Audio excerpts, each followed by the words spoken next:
the snow begins to fall and the weather gets real cold.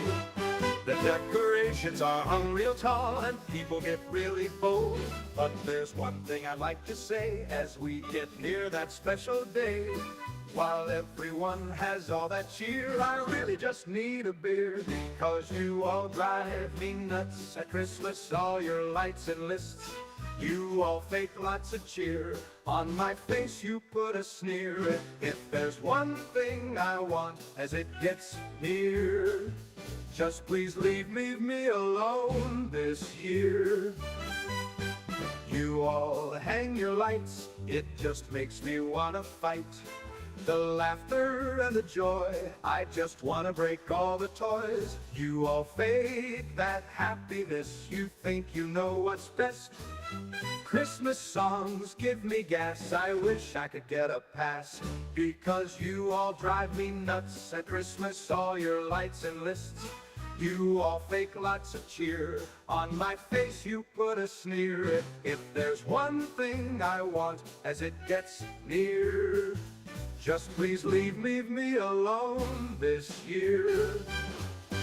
And it doesn't matter what I say, I get ignored. Either way, call me Scrooge, call me Grump.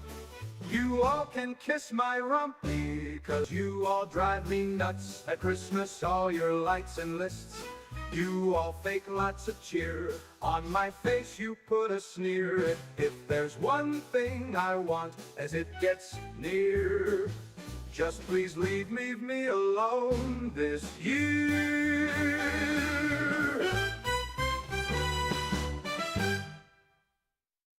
You.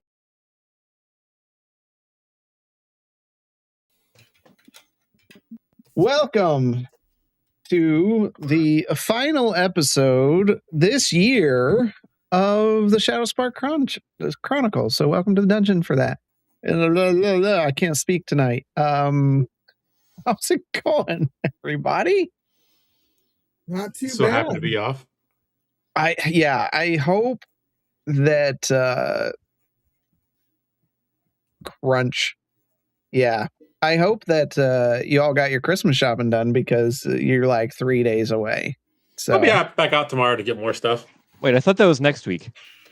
Yeah, right. Oh my goodness, Tone's still alive.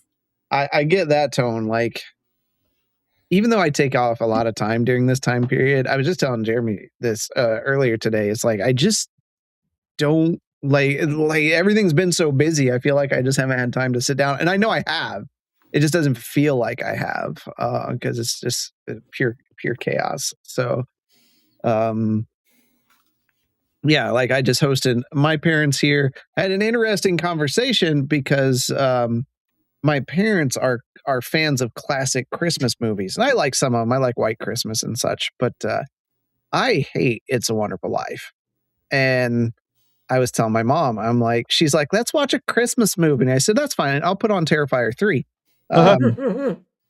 And she's like, that's not a Christmas movie. And I said, neither is It's a Wonderful Life. Like 80% of it doesn't even happen at Christmas. And she's like, that's not true. The whole thing does. So I looked it up, and 60 to 70% is the estimate of that movie does not happen at Christmas. Huh. And how much of Die Hard's at Christmas? 100%. I did. The whole thing happens on Christmas. Christmas Eve into Christmas Day. Yep. And Die Hard is just an R-rated Home Alone when you really break it down. Classic Christmas movie sex. Some of them do, Tone. Some of them are really good. But Terrifier 3 actually happens all on Christmas. So it actually is more Christmas related than It's a Wonderful Life. And she did not like that comparison. And I'm like, well, facts are facts. So, but we did not watch either one of them. So I ended up getting quite ill that night anyways. So it didn't pan out. No, they don't all suck. White Christmas is great. I mean, it's got comedy. It's a great, just a great theme. You got old Blue Eyes there, but I mean, 18 Nights is a great Christmas movie. He's doing a bit. So Best Christmas movie of all time is Clark Griswold's Christmas Vacation. we watched that one. That one's pretty great. Yeah, we watched that last night. Yeah, I said the same thing, Tone, because I'm like, you don't have a hat on, and he said Marcelin has hair. I got hair. I like it. I'm in fact. He hasn't hit the bald. He hasn't hit the bald people club yet. So, judging by my heritage, I'm not had concern of that. But the Christmas Vacation, great. Shitter's full. So Shitter's full. Floor all wet, Todd. I don't know, Margot.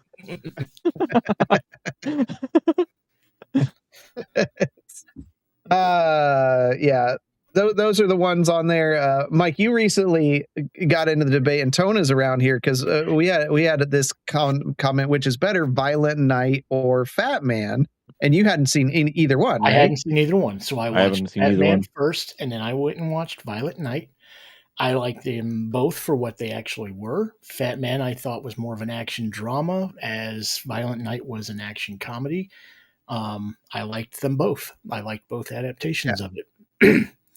I did not enjoy Fat Man, but Violent Night. You can't really compare the two though, because like I said, one's an action comedy compared to Violent Night, and we talked about this. Like Violent Night to me was Die Hard meets Home Alone. I'm okay with that. They even make a Home Alone reference in the movie, right? But it's pretty great. And I know, Justinian, you're a fan of Violent Night. Oh, absolutely. Well, these actually have pretty big casts. It does. Not John Leguizamo, David Harbour, Mel Gibson. Yeah. The mom from Christmas Vacation is in there. Yep, she sure is. Beverly D'Angelo, is that right?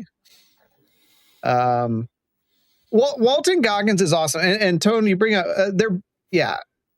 I realize people like I watch Violent Night every year. Batman I'll never watch again, not even if it were free all day on TV, like a modern day It's a Wonderful Life. But Christmas Story, how they used to play Christmas Story. I think they still do that, man. For 24 hours straight. Oh my God. I'm sure they still do that. Now, some of the classics are good, Tone. You can go down that bit all you want. I know what it makes you, but I'm not going to say it. So, yeah, they weren't classics for no reason, but because you're lumping in a lot of like the old claymations and different those kind of things, and some of those are good. Look, he says Christmas Story rules, but he said all the Christmas classics suck. Right? What is that? What is that? That's him about 3 beers into a day off. Yeah. So if you haven't seen that one, you should check it out, dude, because it's pretty, and I think it's on Tubi right now, which is free. Tubi doing the Lord's work out there.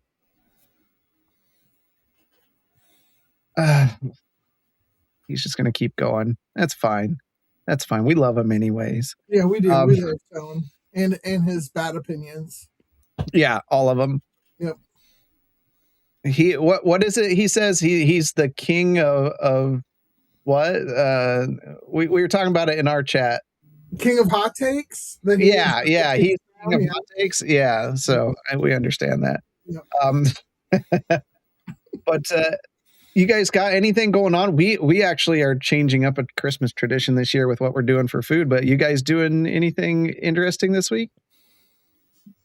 So we did our family's winter solstice celebration today. Just me, awesome. Brody, and the kid, and then we'll do Christmas at her parents' house on Christmas Eve. All right. Wait, you guys celebrate winter solstice? Yes, in our house, the three of us do. Yes, it is the reason for the season. Huh. It is. Yeah. Diving into that history of how Christmas became here in December is quite fascinating, to be honest. It was literally like the first Me Too movement. Oh boy. Yeah. Quentin, I am loving your hat though. Like, Yeah, Quentin, festive, brother. It just sits over there until this day is one time of year. So, yeah. Anyone else got anything cool going on? I mean, we're days away. There's so much food going to be happening this next week, and I don't know what's going to happen anymore. That's where Oz is. He's out tonight. He traveled somewhere else, so he can't be with us. So I get to be Oz for the night. He gets to be the moneymaker. I'm gonna murder something. Oh boy. You know, Oz finds the deck of many things again. just appears in his hands. And he starts pulling. I love the fact that Pora tried telling him he could have it back. Like, that fucking killed me. I mean, she tries to be like pretty equal with like, hey, this is your guys' stuff. I'm just holding it for you. Except Sparky. I think she's done with Sparky. She's kind of done with Sparky. No, she still loves Sparky. Yeah. They have a whole sub basement of magical shit that's dangerous, and she's just keeping it in her pocket for us. I don't follow that. That dog. Well, if you guys were to just be like, hey, take those and we don't ever want to see him again. I mean, she put him down there with everything else. But she tries to be fair. Hey, Pora, you want to buy these from us? Here we go. She just slips him into Oz's backpack as he's walking out. She could do it magically. Yeah. But yeah, this is our last one. We're not doing anything Wednesday for the Wednesday stream. Definitely anything not next Monday and then or the next Wednesday. So we are out till January. What is that? January 5th? That's the first Monday. Yes. So we want to wish everyone a Merry Christmas and a Happy New Year after whatever happens in this year. This is going to be fun tonight. We're going to have fun with this. Hopefully Justinian stays with us all night tonight because this is kind of his thing. We need him here. So if you get disconnected, just get on your phone. You got it. I would have had to like hotspot for that entire hour and a half that I missed. It's only like 32 gigs of data. It's cool. I'm sure realistically though, because I hotspotted last week for the stream, and for the 3 hours it was only 6 gigabytes. That still seems kind of high. I remember when my phone's data plan was like 1 or 2 gigs. Yeah. It's supposed to be unlimited now, right? I remember before cell phones, and there was things called payphones and pages. Hey, I remember that too. I thought he was going to go to the. You also remember the telegram, so. You know. Well, do you remember the printing press? Show of hands who've actually dialed a number on a rotary phone on purpose. Whoop. I think I have. So, and not only were there payphones, I remember when they were 10 cents. I do remember we did have a payphone in my middle school, and I did have to use that to call home on a number of occasions. Hey, it gives a new meaning if you're listening to some classic country music to Travis Tritt's "Here's a Quarter, Call Someone Who Cares," because that ain't gonna work nowadays. So you can't do anything with a quarter. Yeah. Oh, that is wrong. I can tell you one thing you can do with a quarter. Get a shopping cart at Aldi's.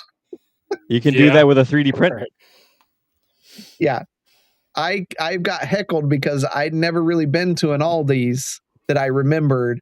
And I was like, you can't even get a freaking cart because you got to stick a quarter in it to get it. And I don't carry cash. Did you bring any shopping bags? No. So I'm walking through the store and I'm holding stuff like this. I'm like, and they're all watching it. And they're like, first timer, you know, like I've never been here. Of course, I get home, I'm telling my wife this, like, I'm shocked, like, there's no, like, I understand no bags, but like no car, like, I at least could have took my stuff to the car. And she's like, well, duh, you idiot. And I'm like, yeah, I guess so. So that's why I always keep at least some change in the car. yeah. And that's why I said, I'll just 3D print a coin to stick in there. And they're like, it's cheaper just to have a quarter. And I'm like, you grossly overestimate the cost of 3D printing something. So it probably cost me like 2 cents to print it. And print like 20 of them. Right. And just put them in every cart, you know, so everybody has one. You get a cart. You get a cart. Everybody gets a cart. So that's what a quarter will buy you. All right. Anything else? Don't forget to check out our friends at Banter and Battle. Fanboy Tone, is there anything coming up over this holiday? I know it seems like we can't really get the Welcome to Dairy thing going just yet. Maybe next week. Okay. Sorry. And then don't forget to check out our friends at Truth, Beer, and Consequences. And of course, the immortal Half-Ass Beer Review and his beer advent calendar.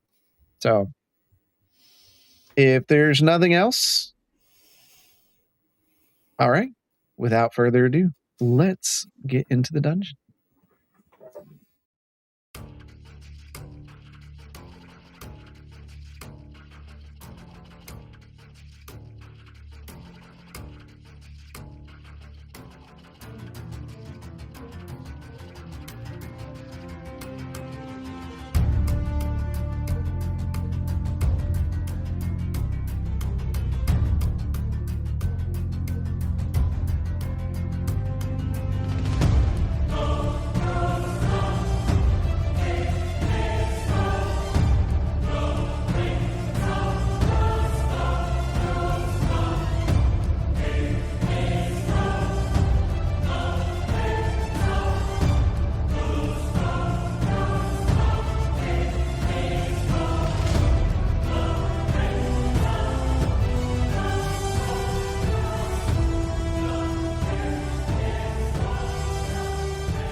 Cellular. That typically use like 2. That includes a lot of things. A lot of things went into that. Well, my porn ain't gonna watch itself.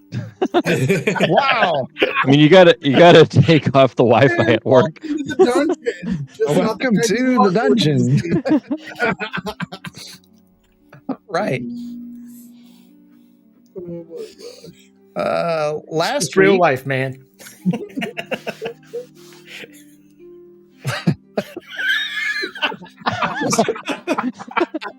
Should we start over? Roll it back. Not embarrassed at all. Oh my god. this is why we take a break at the end of the year. Merry Christmas.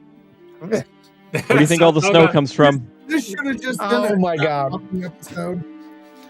Our chat knows. Yeah. Yeah, they do. Last week, the Lion Sparkers packed up their things and headed off to the Feywild. Upon entering, they met a peculiar creature that was happy to give them directions to their first objective. Getting to their objective, they were met with a series of pixies. And these pixies had many questions for the adventurers, but after a song and a dance, maybe a little romance, they agreed to let them at least attempt to draw a vial of water from the crystal lake. And that's where we rejoin our adventures this evening. Hold on, I'm trying to get the audio in a reasonable level. Blow out some eardrums.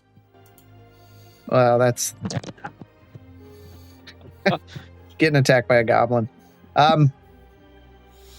As you talk with the pixies and you wait for evening, you see that the suns of the Feywild sink together behind the horizon, not setting, but folding into one another until the light fades away.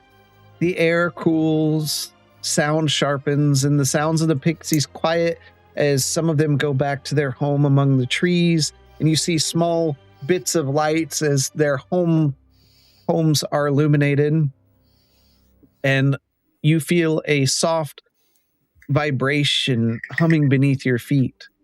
Cracks form across the lake's crystalline surface, fine, delicate, glowing from within.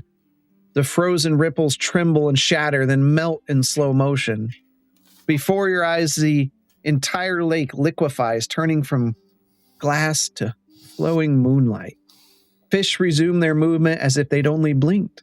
Silver mist drifts upward, and the reflections of the two moons ripple upon the surface, blurring into one another like souls. The pixies gasp and flutter into reverent circles. Their laughter fades to whispers as the water begins to rise, not as waves, but as a shape. From the lake itself emerges a figure, a woman sculpted of crystal and water. Her hair pours down like flowing glass. Her skin catches every color of the moons. Her eyes are liquid silver, and she floats about an inch above the surface. And wherever she passes, ripples spread in perfect symmetry. You look around you and see that the pixies kneel midair, wings folding, barely holding themselves. The queen pixie looks at you. Behold, Lyra of the still pool, the lake's heart made flesh. She remembers every face that looked upon her, and she never forgets a reflection.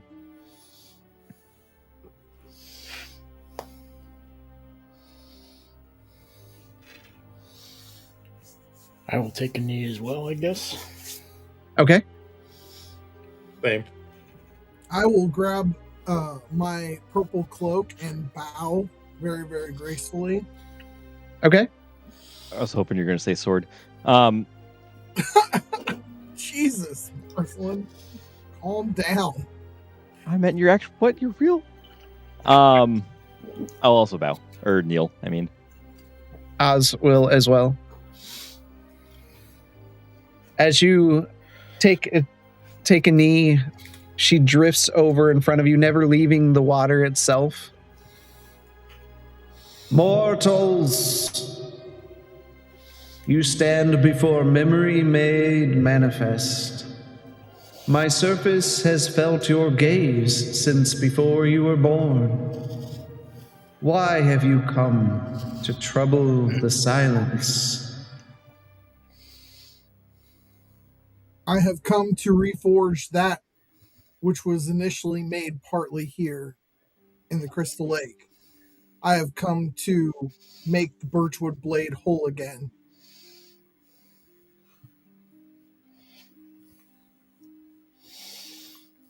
And is this the goal of all of you, or just this one? We are here to help our friend assemble his sword.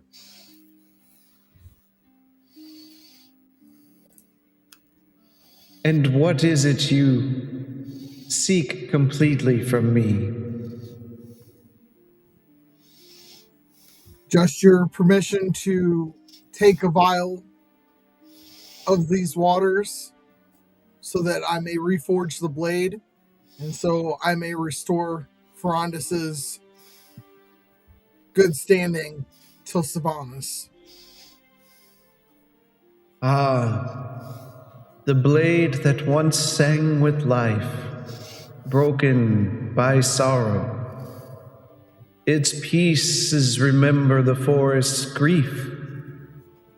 To reforge it, you must carry more than sap and flame. You must carry remembrance. I can grant you what you seek, but nothing leaves my depths without leaving something behind. Do you agree? I do. And I will reach up and I will snap one of the tips of my antlers that has started to dry out off and hold it out to her.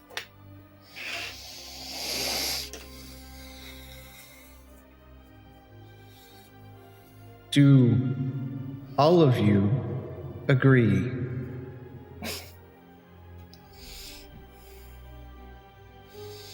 If there is something that I must give that I can give, I will give.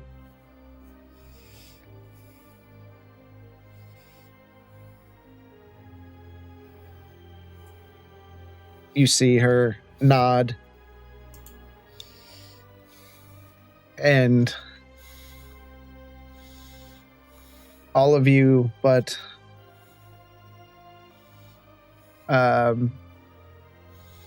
Marslin are kind of frozen in place. You can still hear, but you can't speak or move.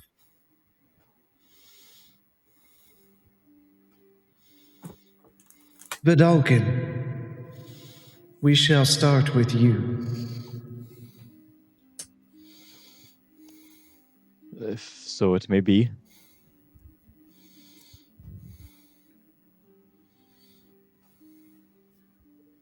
From you, I demand a memory. A moment that brought you peace, joy, or love. May I have that? Sorry, is this saying that the memory is going to be taken from me? That is what you have to decide.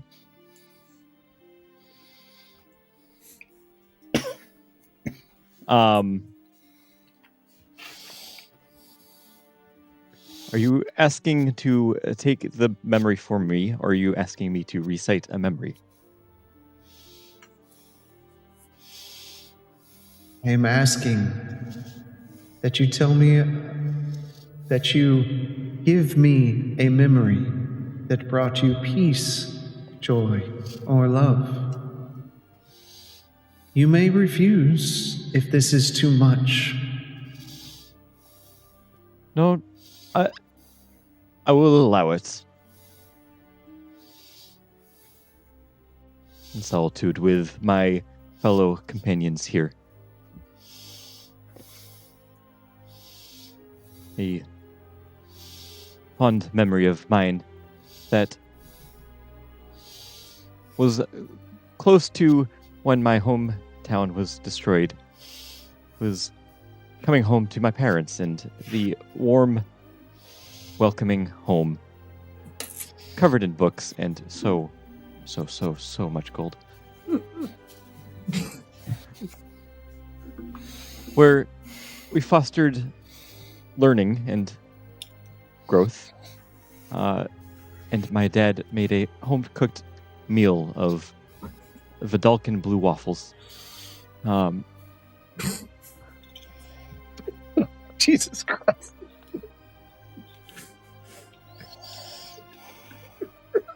Hope your Vidalkin safe search was on. I mean, that did not just happen.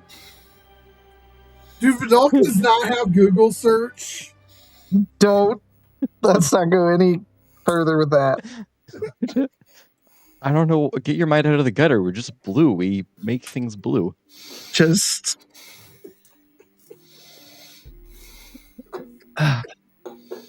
And my dad had his always hot cup of black coffee.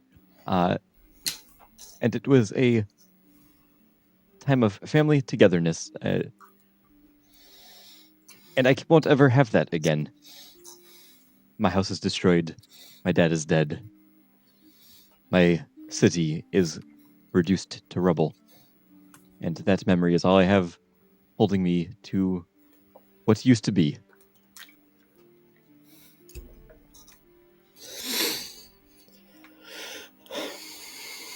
Make a wisdom saving throw.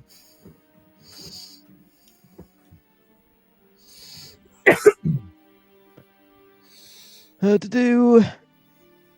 Oh, Lord, is that how we're starting tonight? I have advantage on that, thank goodness. I rolled one higher. Sick. I rolled a 2 and a 3. I got a 12. Okay. Ignore that. As you give this memory, it begins leaving your mind. You grasp at it the best you can before you no longer have any memory of sitting there with your family, spending time with them. It's just gone. You see, looking up after processing that, you see her standing there, and within her hands, you see a glowing orb pulsating, and she looks at you. What is given freely will return in a different season. And with that, she places it into the water, and you see it dissipate. And as you begin to speak, no sound comes out. As Justinian, you feel something turn inside of you, and you feel like you can speak. Yep. Justinian, I demand a memory, a single moment that brought you joy.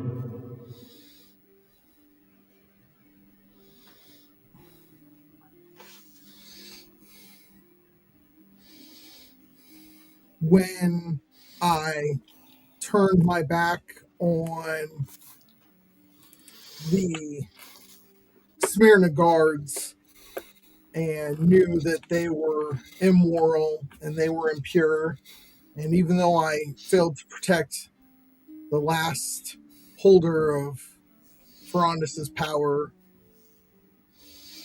being able to know that I did what was right, even though it most certainly meant my death, and knowing that I could do that forever if it meant making my world a safer place.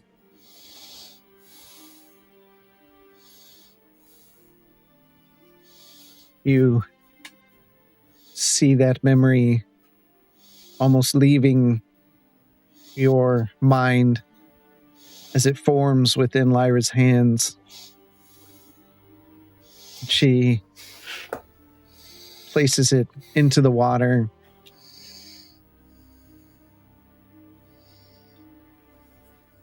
I accept your memory. Beautiful for me, no longer needed for you. She,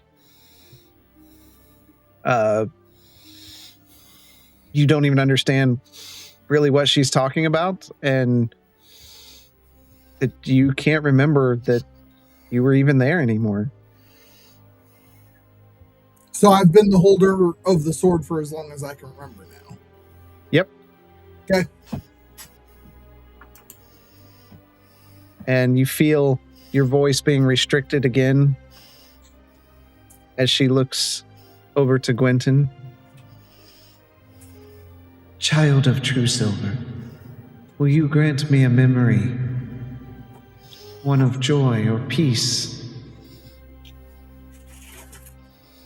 I think the best memory I have of joy is when I was able to finally bring back Hugh after he was taken from this world too soon, and hearing his laughter again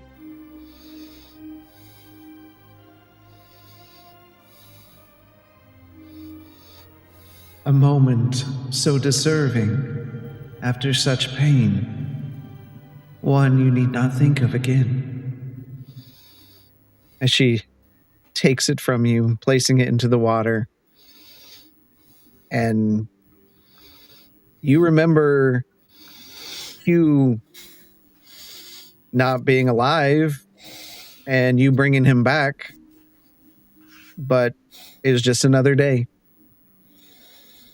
Another resurrection.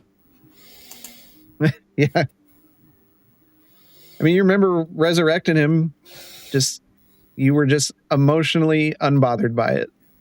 But I still have the emotional of the family being back together a week later.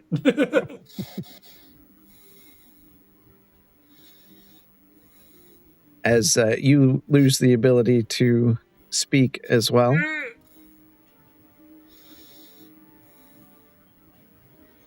Does a machine have memories of joy? None that I am willing to give, as my memories make me who I am. Then you seek to forge without feeling. Such blades, reforged that way, break again. It is not my purpose to reforge. That is Justinian's quest. This one is not in league with the rest of you. Will another volunteer to tribute a memory in their place?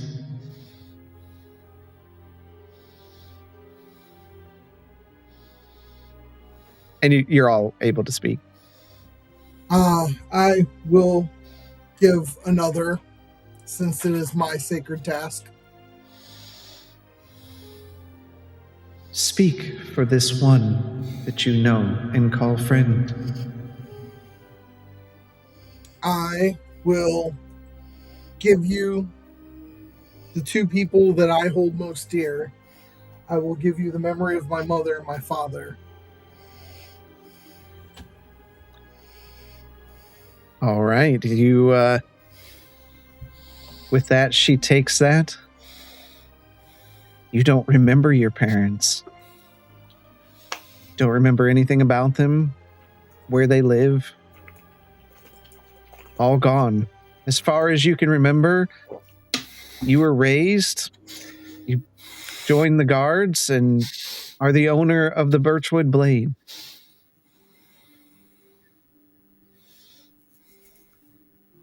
You gave two strangers 11 platinum. Then turns to Oz. I'll have to work with Oz with this, so we'll add that in there and deal with it later.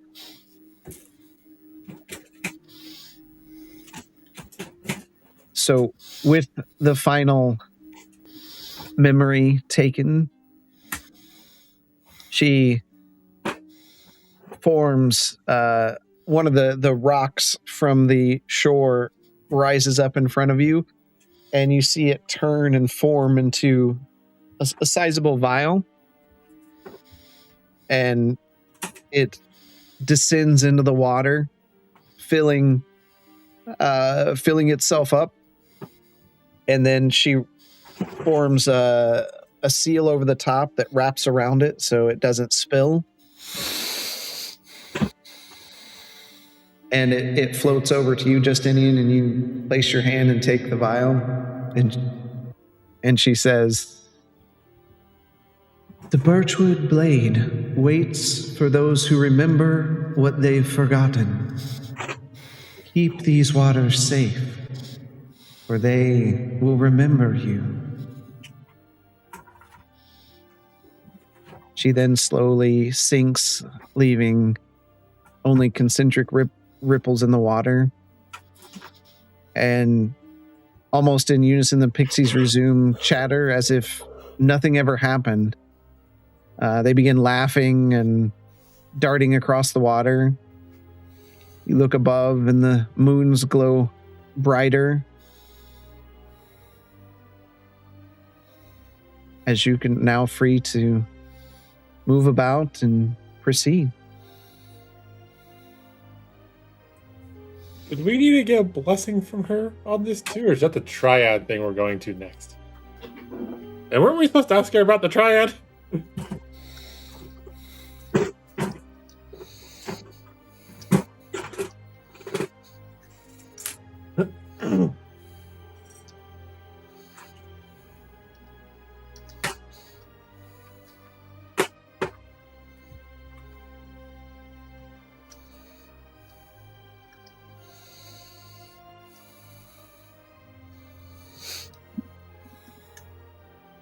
Does anyone remember where the triad was?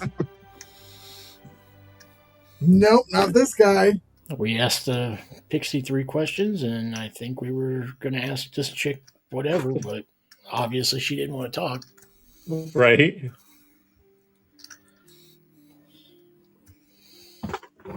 I'll go up to the Pixie Queen and go, I have to apologize. We meant to ask Lyra one question before she left. But since she is gone, would you be able to point us to the direction of the triad? I think it's trifold. It might be trifold, you know. Trifold? Triad? Well, it's in the Feywild.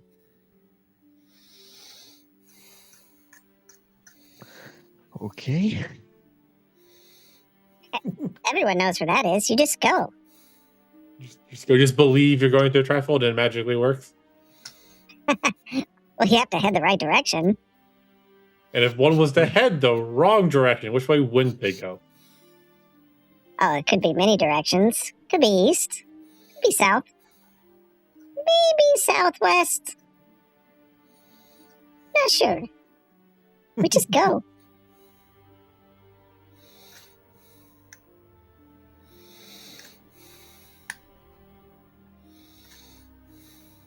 I mean, to be fair, just going is how we got here. From Bishop's excellent direction. Pretty much.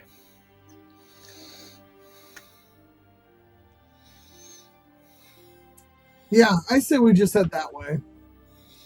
None of the 4 directions she pointed, the opposite 4.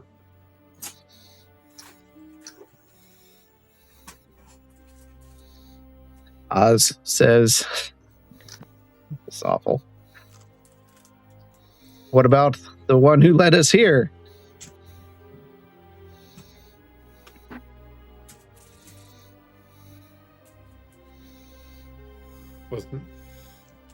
Are you talking about the satyr we saw earlier? Didn't he say if we needed more help, he could? If you want to call on him, be my guest.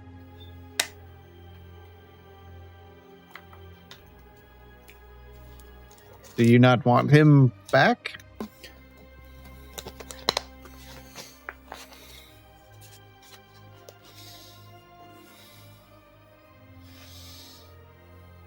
I don't really remember having any feelings one way or another against him. So, but I would like to think if the pixies can, point us in the correct direction, it'd be possible that they could just point us there.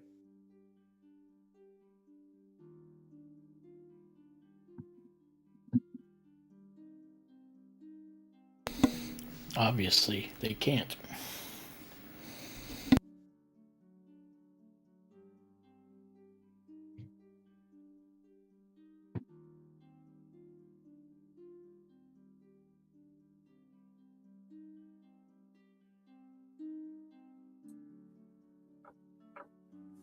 Does Justinian remember how to call this guy? Yes. All right, so I'll call on him. Here, I'll put it into the chat.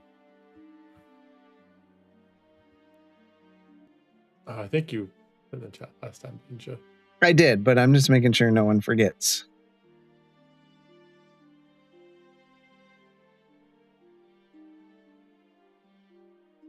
Well, we have a resident dancer here. If Bishop wants to dance again. So, remembering this the way he does, I will follow the directions of clapping 3 times, slowly starting to turn to the left and be like, no, no, to the right, and I will finish the whole dance. And then. And who are you slapping? I reach out and I just slap Quentin right across the face. I didn't know what that was for. Give me a performance check. You got it.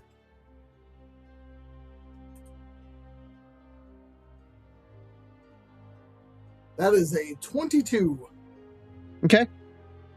So you dance around and then Gwen out of nowhere, just you see this hand coming over and just right across the face before you hear a brass bell ringing behind you.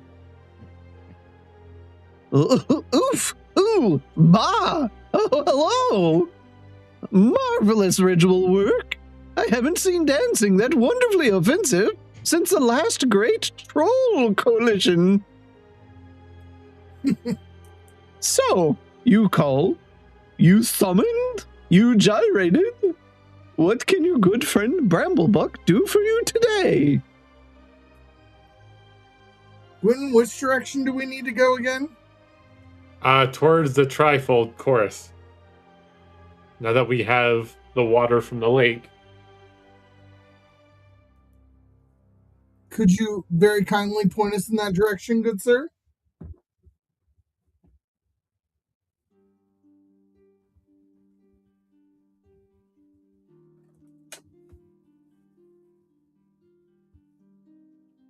Yeah, 1 second. Oh no, he broke character. We're all screwed.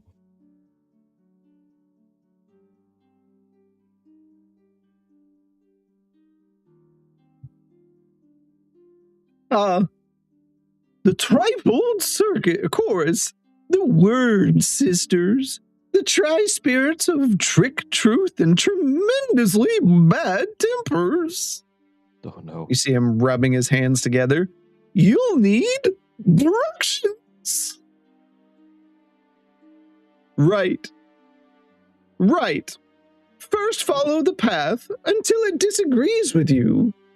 When it turns left, argue back and turn right.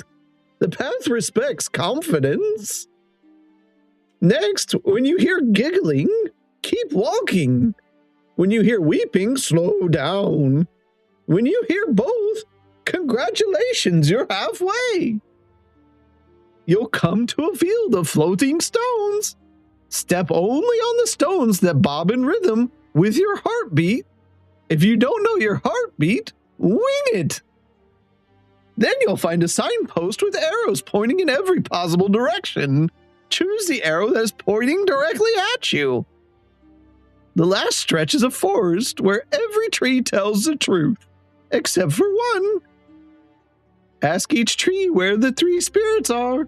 The liar will tell you. The truthful trees will lie. Simple. When you reach the clearing, knock 3 times on the air itself. The spirits will answer, eventually, if they're in the mood. And he just gives a deep, theatrical bow. I would help further, but I have a previous engagement with a frog king and a badly behaved teapot. And with a flash of light, he just disappears.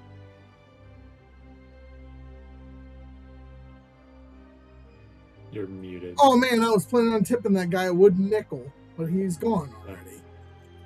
Hey, Marsland, how many fire spells did you have prepared?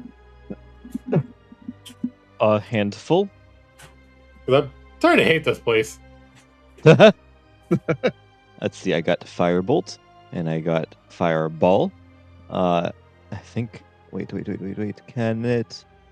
I can make Chromatic Orb fiery. Meteors are not exactly fire, but they're kind of fire-like. Best I could do is Firestorm. But if we have all those directions down, we can start heading that way until we are no longer supposed to be going that way.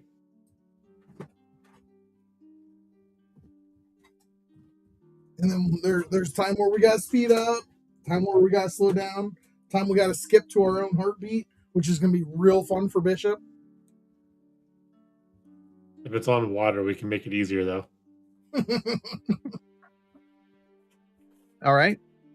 You begin walking into the forest and away from the lake. And quickly, it seems like even if you turned around, the lake isn't there anymore.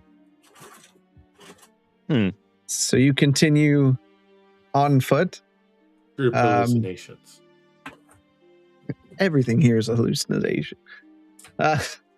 And you notice that as you're walking on the path, like you try to turn left, but it makes you go right. We force ourselves to the left. Okay, who's leading?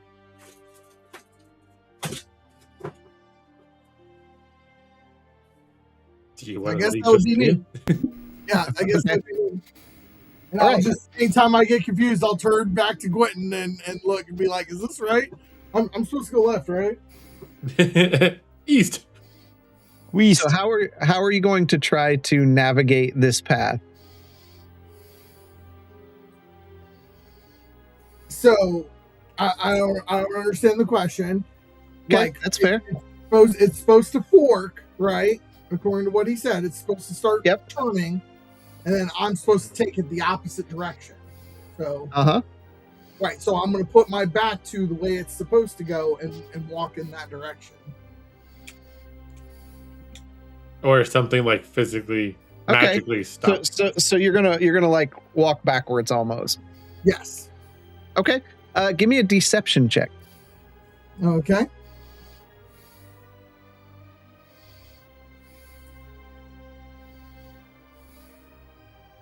That is a 25. All right. Yep. So you begin walking backwards, and the rest of you are watching Justinian,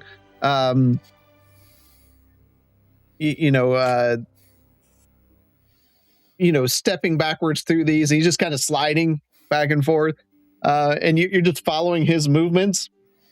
And you do this for quite a bit of time. But you make it through the path, and it stops shifting, and you kind of spin around and back to normal.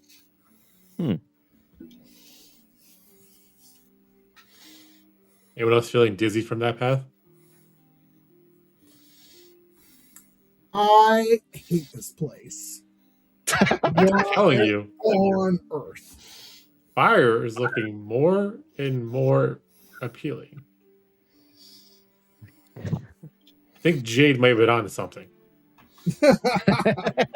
I should study how to cast one of those horrid little creatures. He might be running around. Jade doesn't seem to know where he's at. You continue on the path. Did you send that path in the? Did you send the words that were echoed so brilliantly to us? Which words do you want? All the words. Because I only managed to get up to like when the trees are giggling, walk slower. Let's see here.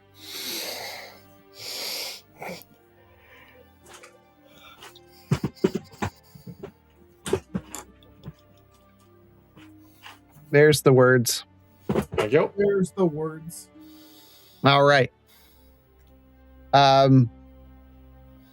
You can continue along the path for a while.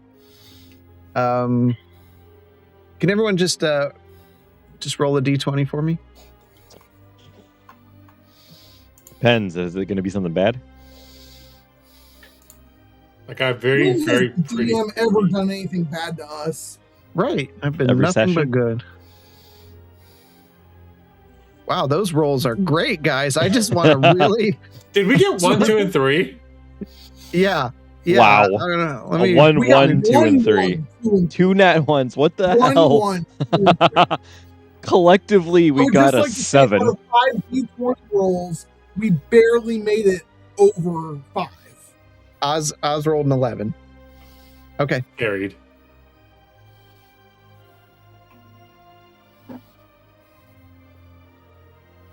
All right. Exactly. That yawn exactly indicates a strange tiredness that you all have as you all take 1 rank of exhaustion. Ah. I just got rid of my rank of exhaustion.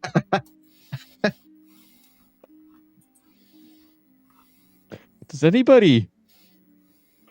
Oh, what is that? I could use a nap. What just happened? How long have we been walking? Probably like 10 minutes. Feels like 10 hours.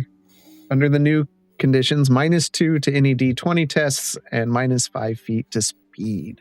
All I'm going to say is, didn't it used to be disadvantage from the get-go? Does that automatically apply? Disadvantage on ability checks. Now it's a raw number, and yeah, I'll take the -2, immediate disadvantage. I really like the new rules because it feels more like exhaustion. Yeah, like you're slowly getting slower and you're getting way worse at everything else. Did it move?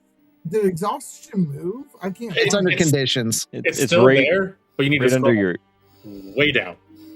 Right it's under at the very your bottom HP. because it has a bunch of text under it.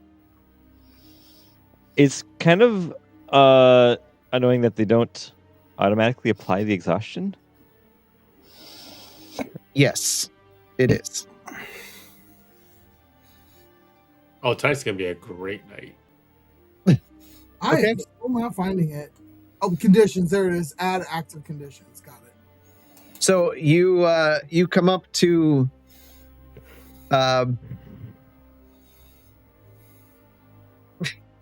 Giggling trees.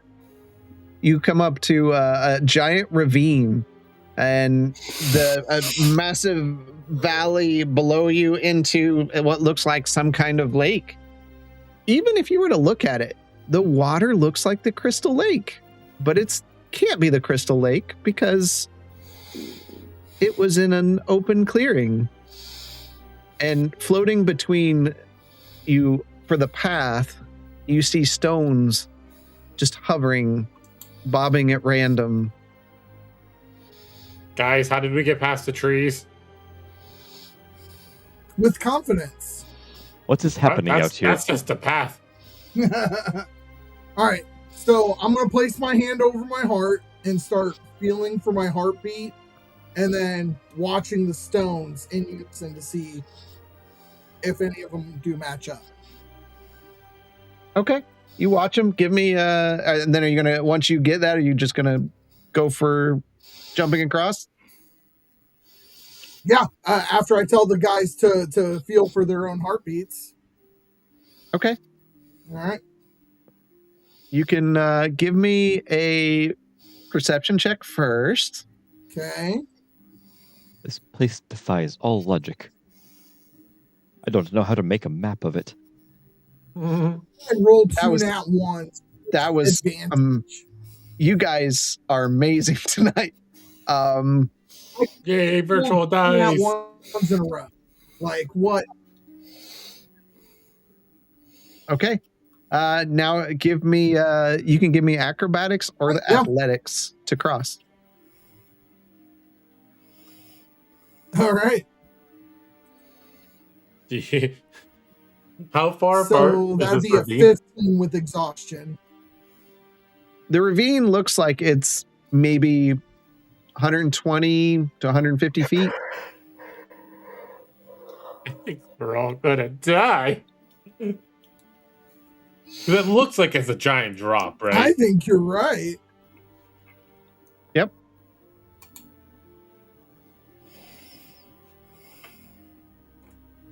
Yeah, so that was a 15 for the acrobatics with the -2 from exhaustion. Okay. All right. Marslin, are you doing the same thing? Yes. Okay. Give me a perception first, followed by acrobatics or athletics.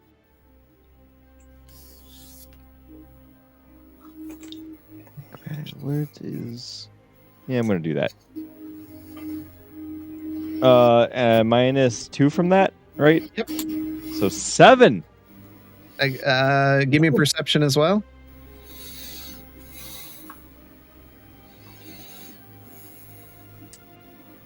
Great. 8. Gwynton, you're next.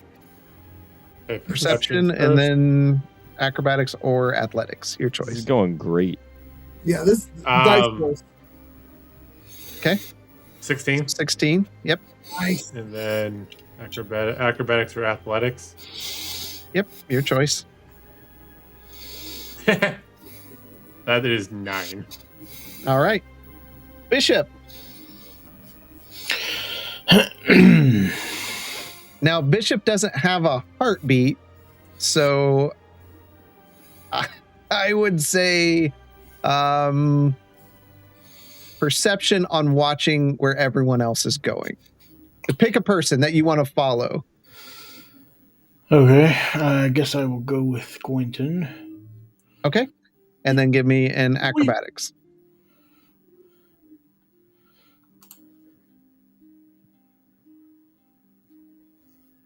All right. And then do the same thing for Oz. I'm going to switch my dice. And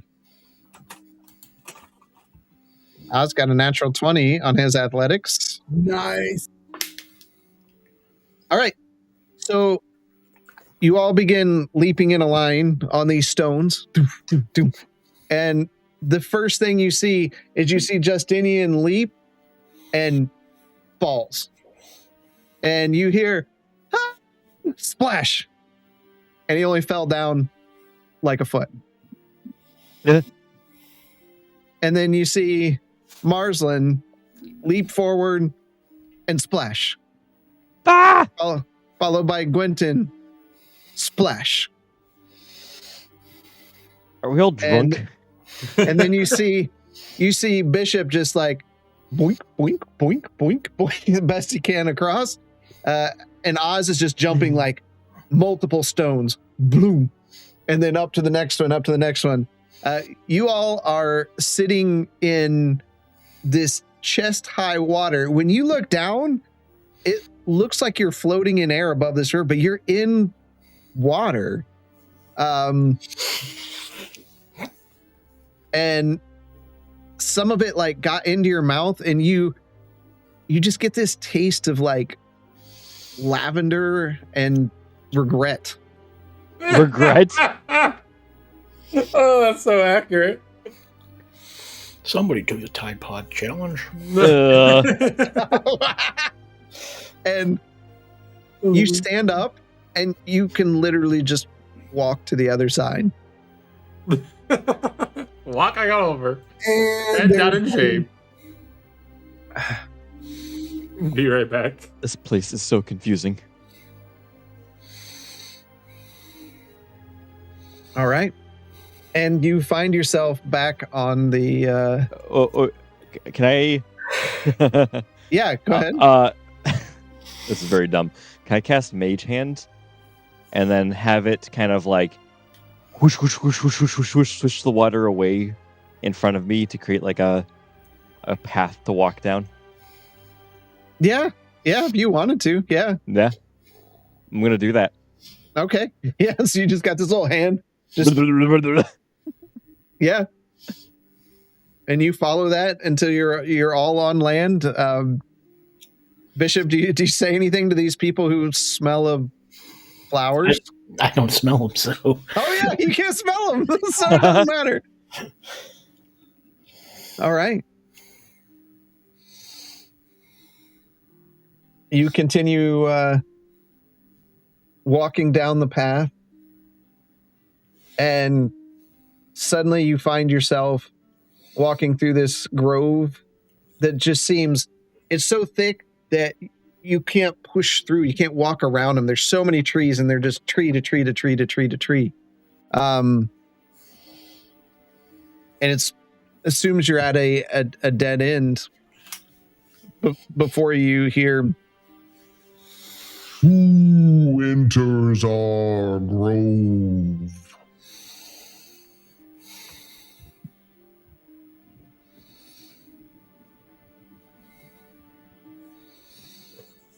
Those that seek to make it to the triad.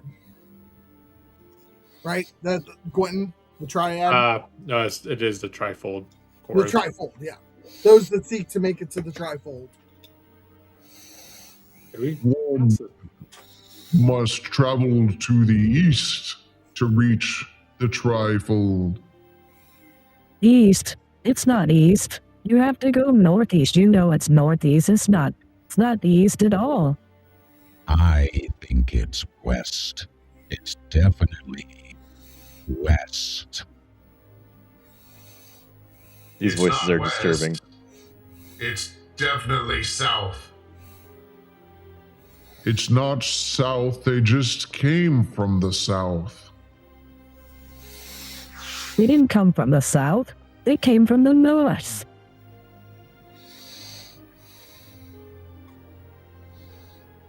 So I'm paying attention to what direction each tree says. as you stand there, they go through all the directions. Okay. And then I ask, which one of you has seen me before?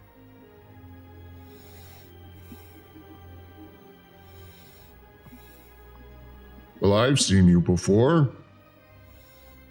I've seen you as well. I've seen you once when you were a small child. I didn't, but I did. So that's it? Like the four of them, that's their responses?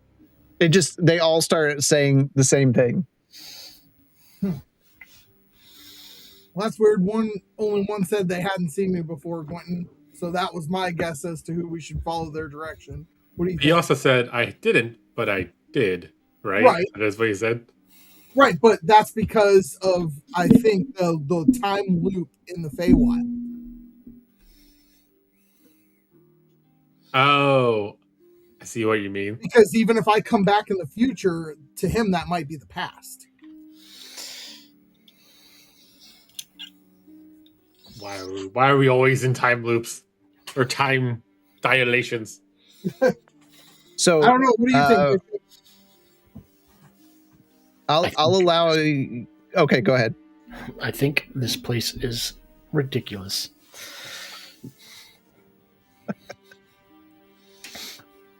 I'll allow you to use investigation to determine who the person is telling the direction you should go, or you can use insight to determine which one feels like it's the right way.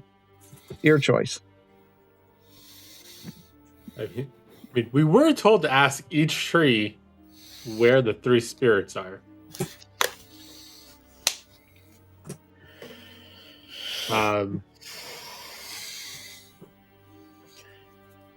I'll use my insight as I'm listening to these trees fumble around. Okay. Yeah, what were two? It was insight and what? Insight or investigation? I'll try insight as well. It's just one person. Okay. So whoever it is. I'll roll it with advantage.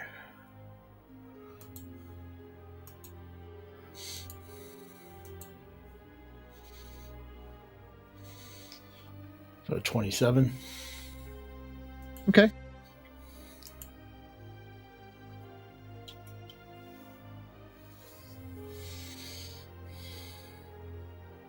All right. From listening to them all, you feel like you understand which one is telling the right way, and you walk that direction. And as you do, the trees actually start moving to the side and allow you through. And you start heading through on that path.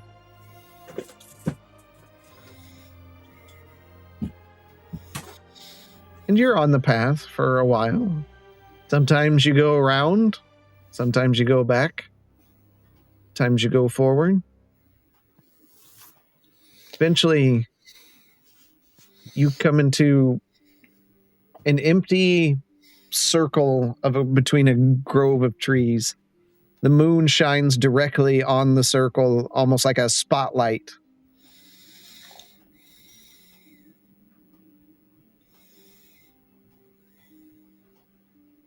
What does the moon look like? Does it look like the same moon? Yeah, they're the two moons. I've been knocked 3 times on the air itself. Okay. Okay, so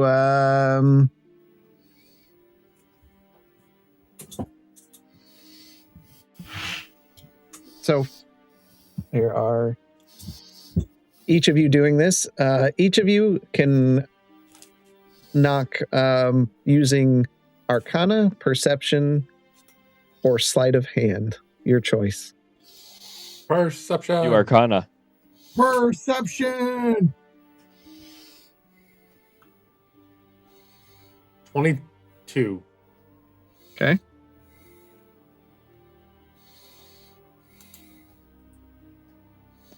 What the? 26.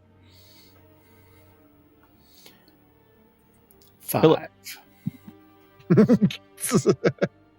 21. Okay.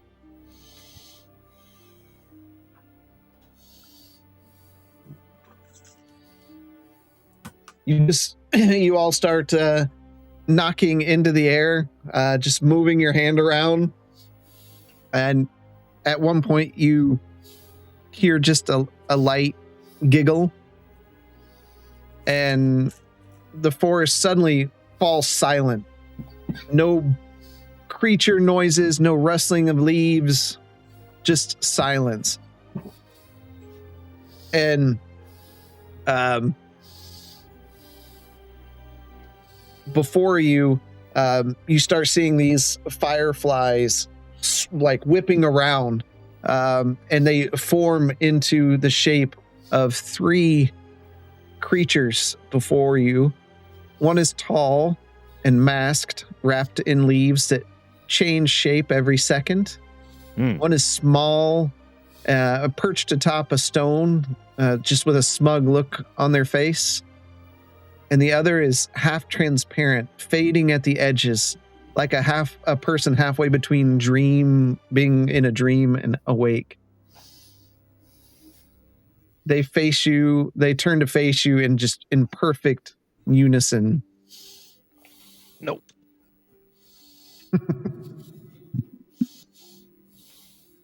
Welcome, mortals. They say all together as they speak in one as one. State why you disturb the tri-spirits of the Feywild.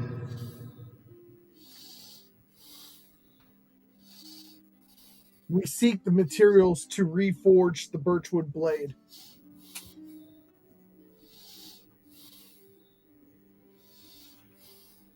We have no such materials. What would you hope to gather from us? We need their blessing.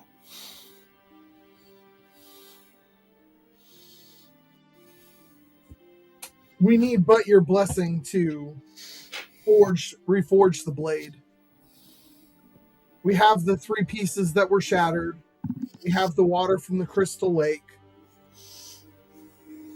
My friends have given up much to help me in this quest. Only those who pass our trials shall earn our blessing.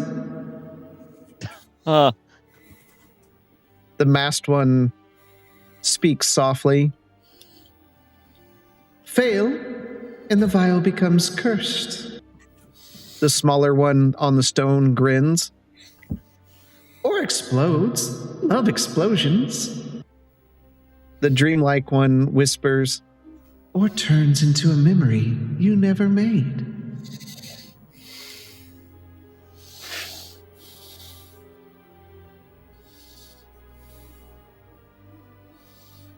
They,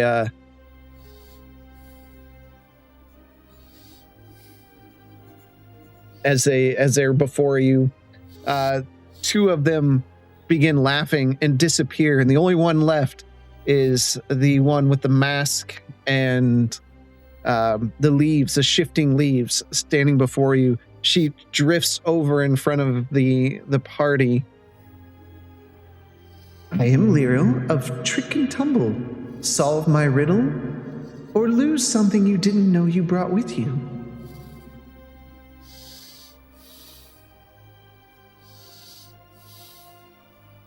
And they look at all of you, snap their fingers, and an illusion appears. You see a path, a door, a mirror, and a box. 4 things stand before you. 1 takes you forward, 1 backward, 1 inward, 1 nowhere. Touch the correct one to earn my blessing. I'm going to need to see that written down.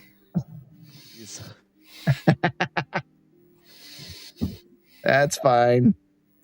And which one do you need us to touch?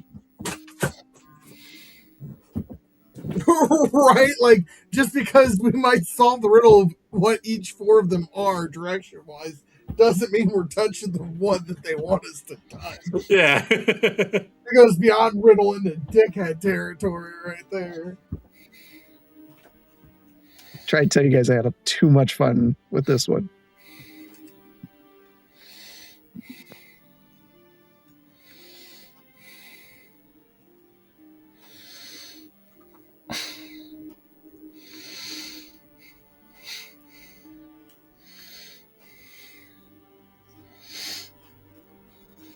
Touch the correct one.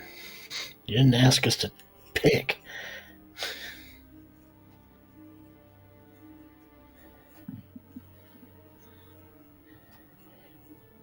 You have the 4 illusions in front of you. I think it's the mirror. What does everybody else think? So, what are we looking for? She literally just showed us 4 pictures and said, pick one and hope it's the one I want. Right. So the path forward, the door behind us, the mirror to look inward on ourselves, and the box that leads to nothing, because there's no box. Yeah, we have no idea what she's even looking for. Like, she's giving us nothing. Yeah, touch the correct one. Can I? Never mind. What do you think, Gwen? I think she needs me to look inward for the blessing. Oh, like I mentioned earlier, why don't we ask her which one she wants us to touch? I was going to say, sure. What makes you think she wants you to look? I think you should touch the correct one. That's what I think. Can I just poke her?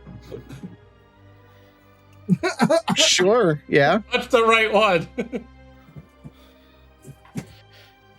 That selection is inaccurate. You die. But I think you knew that before you even started. What does this one look like? They have a mask on their face and clothed in like leaves. It keeps shifting. You see them shift from like ivy to a maple leaf to just different kind of leaves.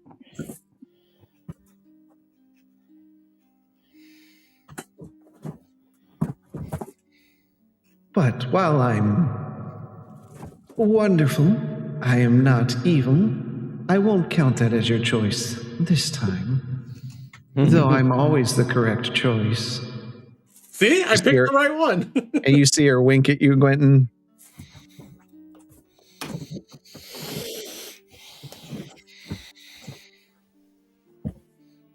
Can I insight? What? Can I insight to see if I'm correct? Yeah, go ahead. All right. And come on, that one. Hey, not bad. That's an 11. You don't feel like that's the right one.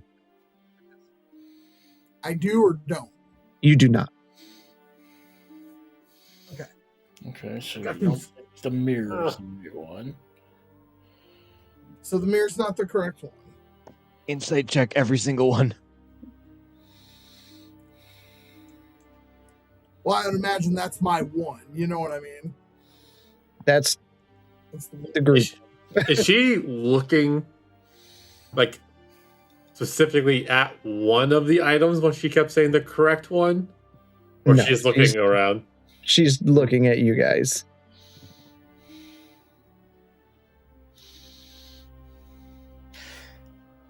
I'm going to walk up to each one as if I'm like studying it, but I want to be looking at her, and I want to do. Can I roll an insight to see if I see if she gets wide-eyed over any of it?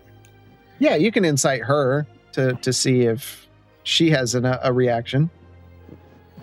Let me do that. 26. Okay. She's with a mask on, she's just emotionless. But you don't see her body shift or fidgeting or anything. She seems like bored or apathetic to this whole situation. So they're all right and they're all wrong. Got it.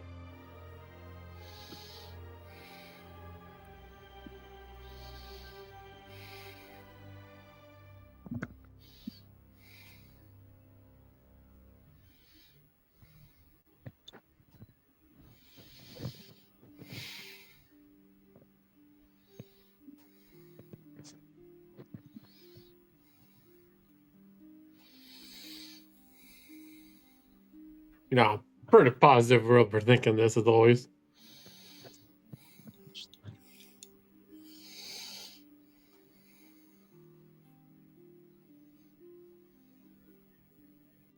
Past a door, a mirror, and a box.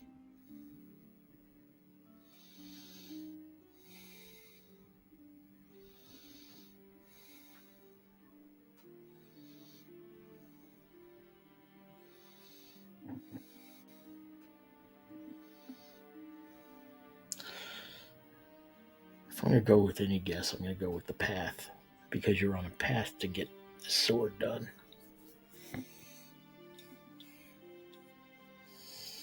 Yeah, I'll agree with that, and I'll choose the path. Okay. You reach up and touch the path, and you see the images just turn into dust and fall downward. It's okay. You definitely won't miss these things. You definitely won't miss them. And she spins and disappears as the other spirit appears sitting on the stone, head in hands looking at you. Well, I'm Thistledown, spirit of truth. You will not charm me. You will not fool me. To earn my blessing, you must speak the truth that costs you something. They narrow their eyes. I hate it here. At you.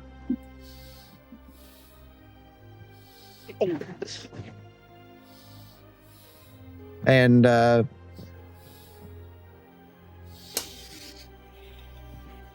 looks at Quentin.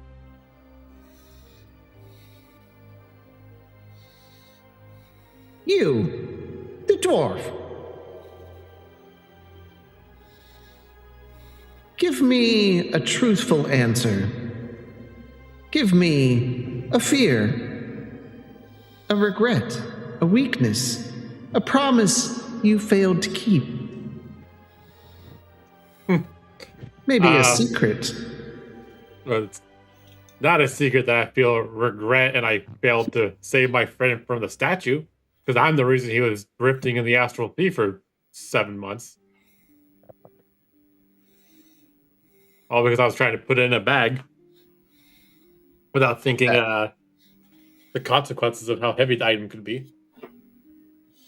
Quentin, don't blame yourself for that. It was not your fault.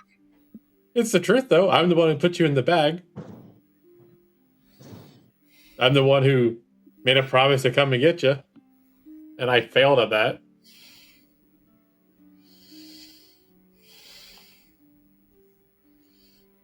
You see Thistledown nod at you. You antlered one. Give me a secret.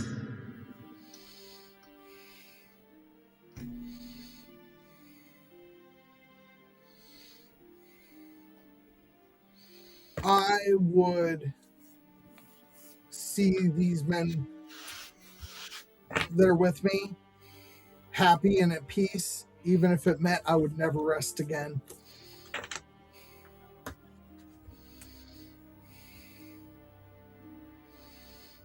Roll a d20 for me.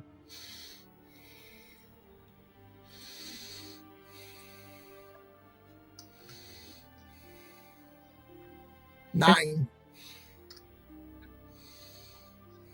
Interesting.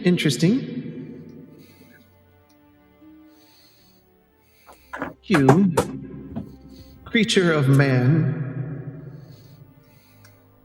what is a promise that you failed to keep?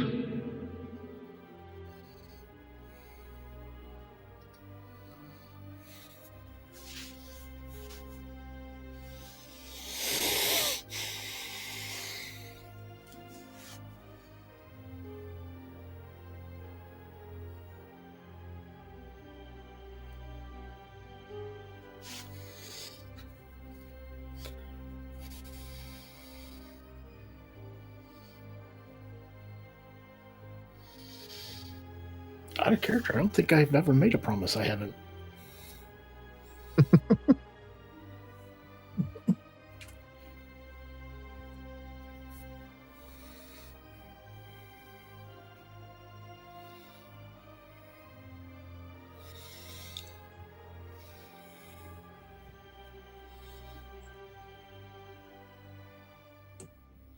Technically speaking, didn't Bishop promise to, kill Frost the next time he saw him? I mean, Whoa. I'm just saying in general, Bishop hasn't really made too many promises. He said he was going to go try to find the cure for his sister or his niece. He did that.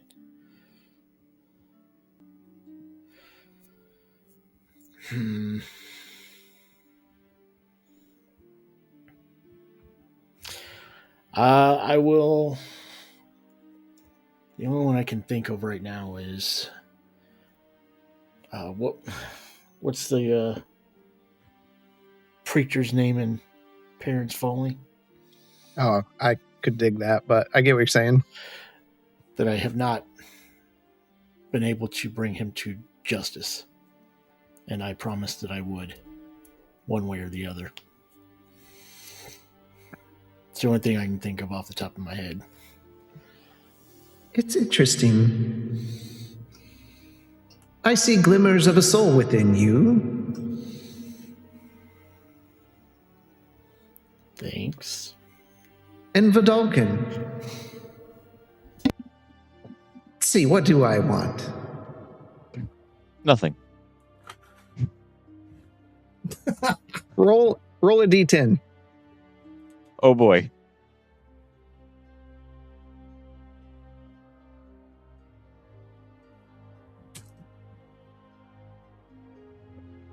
No.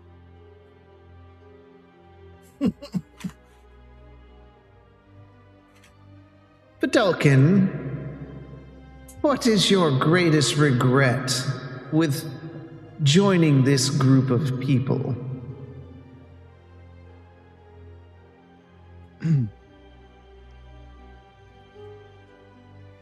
My greatest regret with joining this group of people has nothing to do about joining them at all. In fact, it has to do with the speed at which I opened my arms to them. I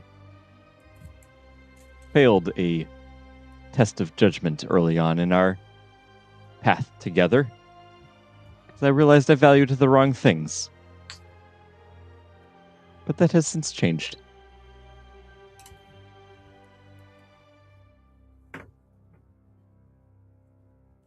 You'll see, surprisingly, Justinian, the vial just appears in Thistledown's hand, and you see him touch the vial, and one sigil glows on the outside. Well done, mortals. You rarely speak the truth without being cornered. Most of you, at least.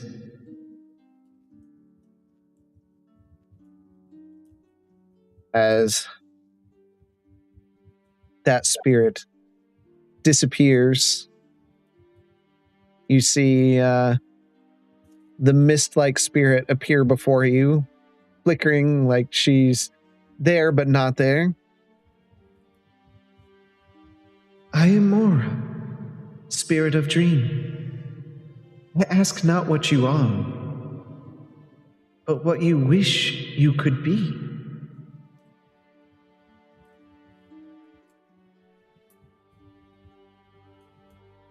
Tell me,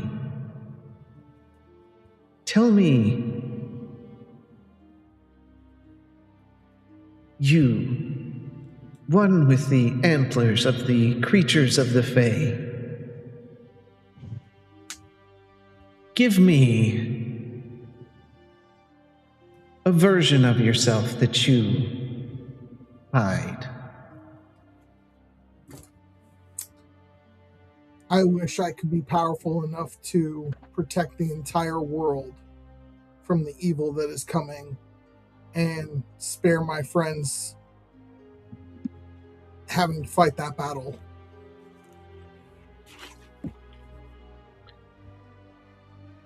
As you say that, as the words exit your mouth, you see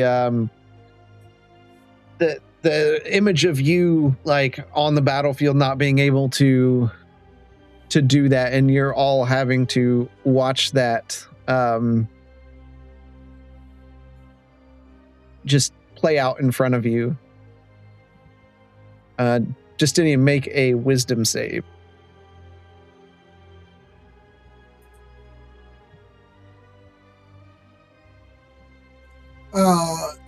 I don't know if the exhaustion hits on that. Is it 12 or is it 10? 10. So it's all D20 tests. Okay. Which is the new terminology. But so you're all watching Justinian, fail at this.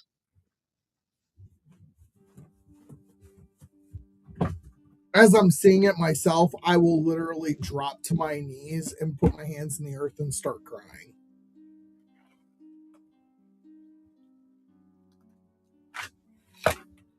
You see her touch the vial, and you can see like these starlight things just kind of pull into the water, and you see the water swirling inside. You have faced the self that lives beneath your skin. The dream will accept you, but the nightmares will still come. You will not be safe. You'll never be safe. And with that, the vial drifts down, setting onto the ground. It has a light bluish glow to it. and the spirit disappears, and you can hear the creatures around the forest begin making their noises again, the leaves blowing in the wind.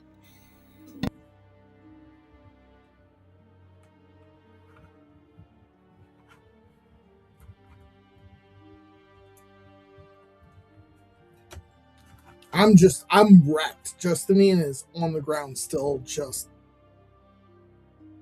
inconsolable over having to witness that failure. I'm going to go over and put my hand on his shoulder. You got to remember, you're not alone anymore. Well, you may not be strong enough by yourself, but could be strong enough as a group.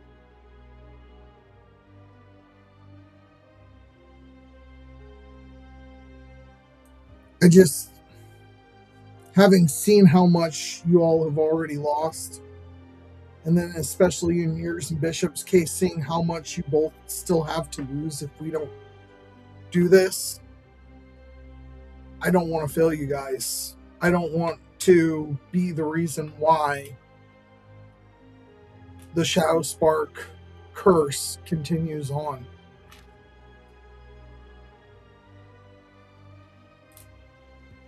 Well, No. I can't. Yep, Okay. go ahead. No. Well, I can't guarantee that you won't single-handedly be the cause of it. I can promise you're not going to be alone when everything happens. It's going to be a group effort, whether it succeeds or fails. Alone, we cannot do this.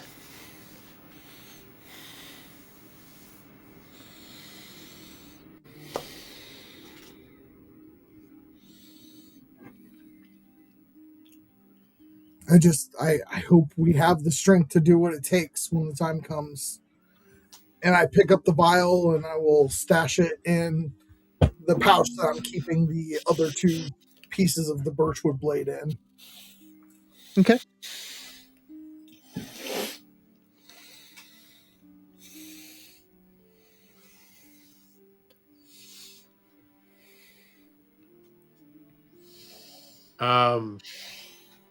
Can we assume pretty well that we did not get the blessing of that first one? Yeah, And can I see what's missing? I mean, yeah, you did not get the blessing of the first one. But the water is glowing, as you would assume it would. So we passed the final two tests. I had to step away, but Sounds like it. You feel like you have. These riddles and vague statements you talking. So confusing.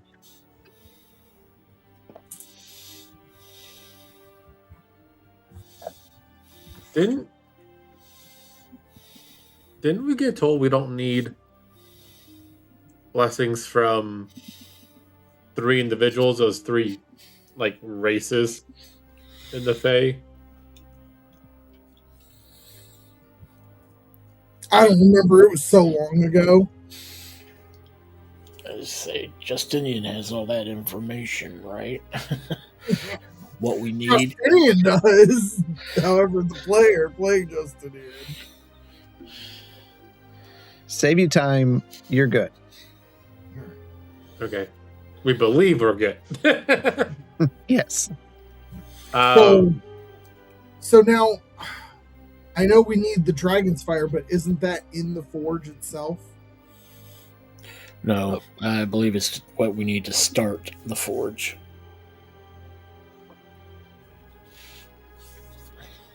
I thought that's Still what- need a piece of the Eternal Birch and the captured Dragonfire from the Fae. Okay. I thought you said we could get the birch from the tree. No. Okay. There was some no, other something things. else. It's like a Yeah, flower. Yeah, there's a flower from under the Sumalan tree. Oh, okay. Okay. So, shall we on to getting a piece of the birch?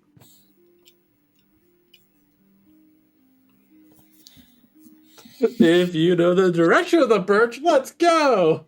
So I start doing my dance.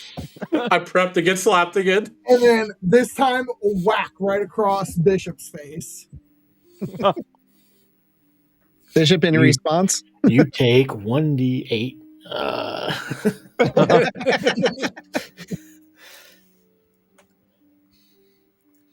Just trying to divide it out. That way I don't hurt everybody, or any one person too much. Divide it out. You nat 20 Bishop. She gets angry again. As you do that, you see the largest tree in front of you. It just lets out this massive burp. And you see Bramblebuck fall out of a knothole, the size of a fist, just slowly, butt first, and then it just starts pulling out, and he rolls across the ground. Ooh, I was taking a nap. He rolls twice, pops up, adjusts his horns, and smiles proudly. Wonderful summoning. Very crisp. Excellent slapping form. This is the one time I'll get away with it with him, so I figure I better take it while I can. We should ask him for both last 2 items instead of just one. Oh, but then I won't get to smack Marceline. Remember when I said that I can cast Fireball? Do you remember when I said I was scared of Bishop? I don't remember saying the same thing about Marceline. Come at me. So, we are looking for the piece of birch to repair the birchwood blade. Oh, you're aiming high. That tree is older than regret and twice as stubborn. Very well.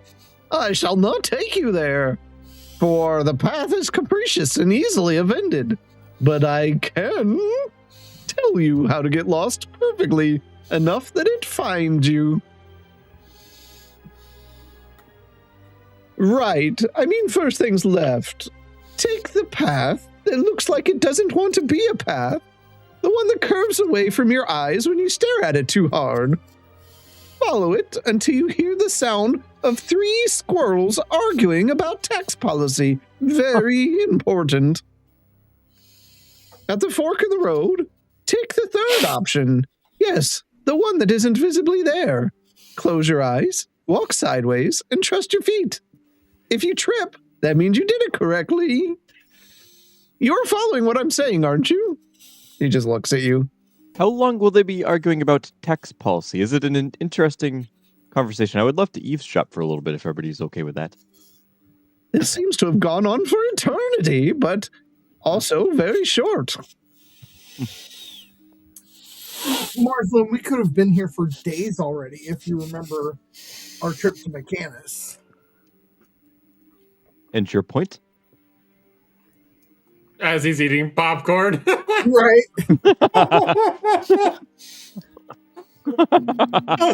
Just right. Time doesn't stop for us. We have to keep moving forward. Or once we get to the fork in the road, sideways. Like a spoon.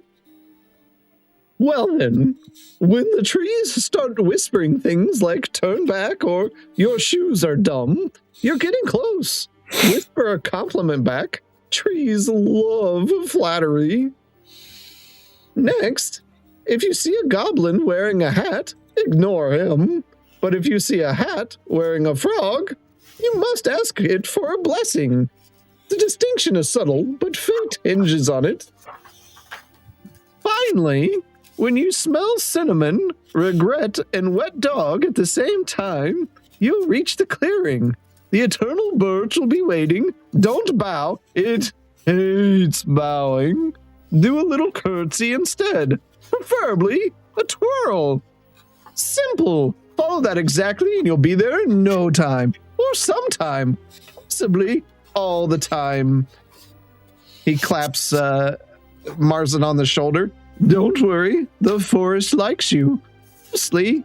And with a scatter of petals, he just vanishes in a blink. I don't think he wanted us to ask him all the questions at once. I think he's lonely. I think he is. I mean, the way he just touched on Marcelin without asking for consent, like, oof. More importantly, what is my cat doing here with a hat? Being ignored. Mm-hmm. Apparently. All right. So we will start following those directions.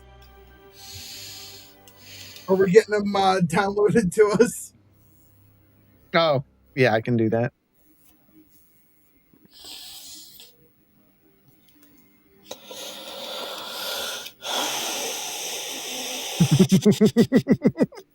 Wow, Mike is getting very red. Oh, I had phototherapy today, so my skin's been red all day. Ah, okay. It's just irritated, and I can feel it. Mm-hmm. All right, you begin walking in the general direction that Bramblebuck gave you until you find a path, which you follow for about an hour. As you're walking on the path, you notice that the trail ahead bends away when you look directly at it, curving back to the path where you came from if you stare long enough. So, guys, I need you to relax your eyes and kind of dart them around like you're driving a cart.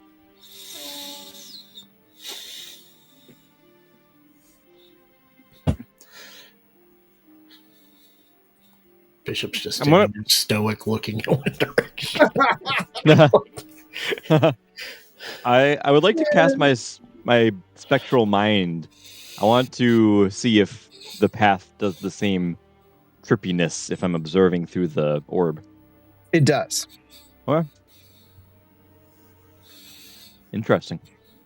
Does the path go up as I relax my eyes and kind of let them float back and forth? Give a perception check.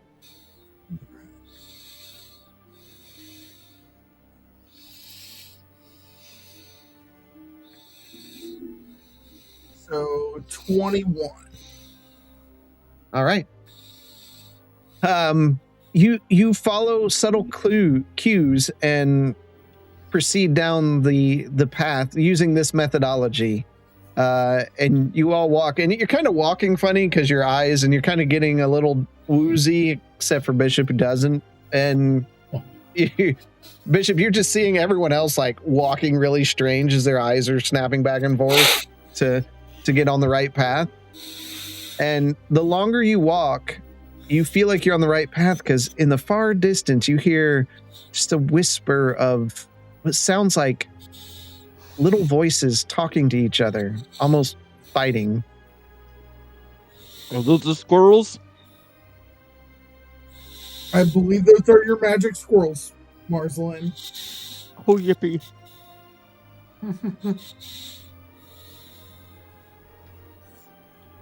So you continue to proceed down the road until you feel like you've returned to a normal path where you can look ahead.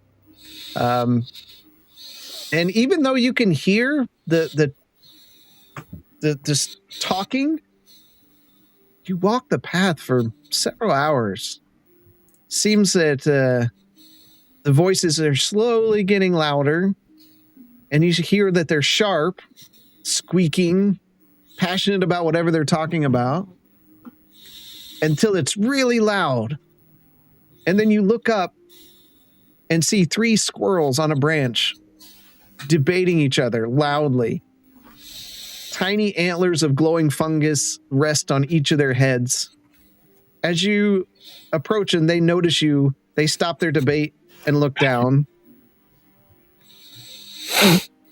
Saltrope just stands on the acorn tariff. I don't know if that came through correctly. State your stance on the acorn tariff.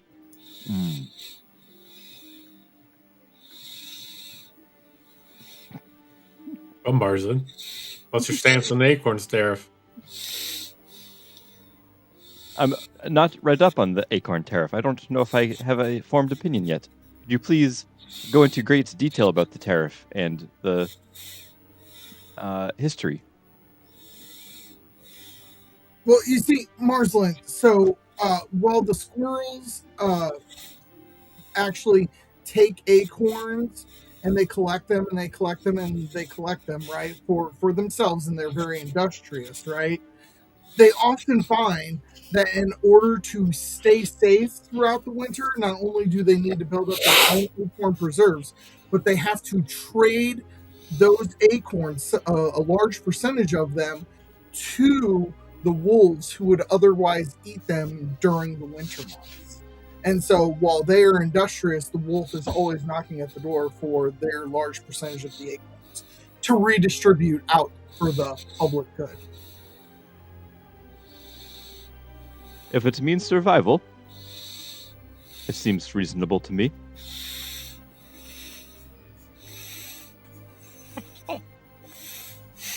Roll a d20, Marsland. You get attacked by squirrels.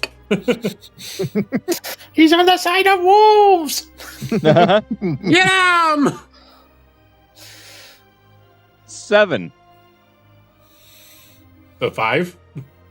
The 5. Well, we find you economically unsound. But I imagine you're working towards a particular direction, so why don't you just go that way? And they point you down a path. Marcia, do you have conjure food? Get them a lot of acorns. Just don't tell them it only lasts a day. Oh, actually, you know what? Can I think prestidigitation works like this. No? It's very minor illusion effects. So are they near a fork in the road? There are several paths. I thought I had a illusion spell. I do not. Never mind. How literal is this at the fork in the road? Take the third path that there's several other paths. Well, that you have to decide. They pointed you down a direction. I don't think. Can I insight check if they're being genuine? Sure.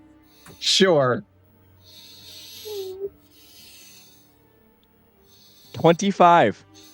My first good roll of the night. They seem like they're being pretty genuine about it. They told you right where to go.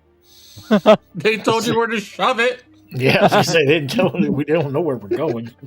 They just don't want you here. Can we? Is it clear which path would be a continuation of the path we were walking? The path comes in and then it splits into several different ones. So it's up to you. Is there any difference between the paths? They all look the same. There are 5 of them. It says take the one that isn't visibly there. So Do we just close our eyes and go? just make your own way. There's 5 paths and there's 5 of us. Oh, this is a great idea. Considering everything that's happened. See you never. We have walkie-talkies.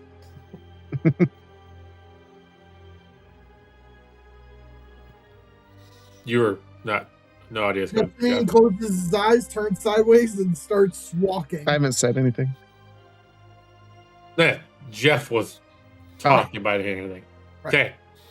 Close my eyes, turn sideways, and start walking. Okay. Are you all just following Justinian? Yep. Okay. We're in it to win it. You go down a path and you hear the argument continue until it starts fading from your hearing. And seems like you've chosen the correct path. Is it well traveled, and you continue on.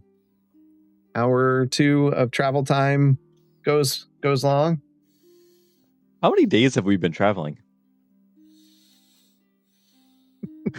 Yeah, we might want to take a rest at some point. I I have a pretty good sense of time as a character, I would say.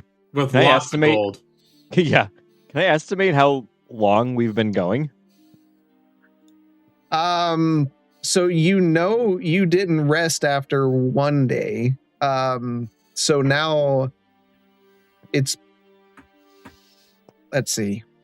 Give me a perception. We'll see how close you are.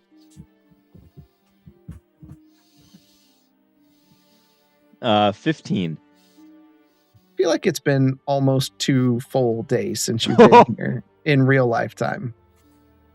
And what would my character know about any ill-advised, or any warnings of it being ill-advised to sleep where we are? Would I know anything?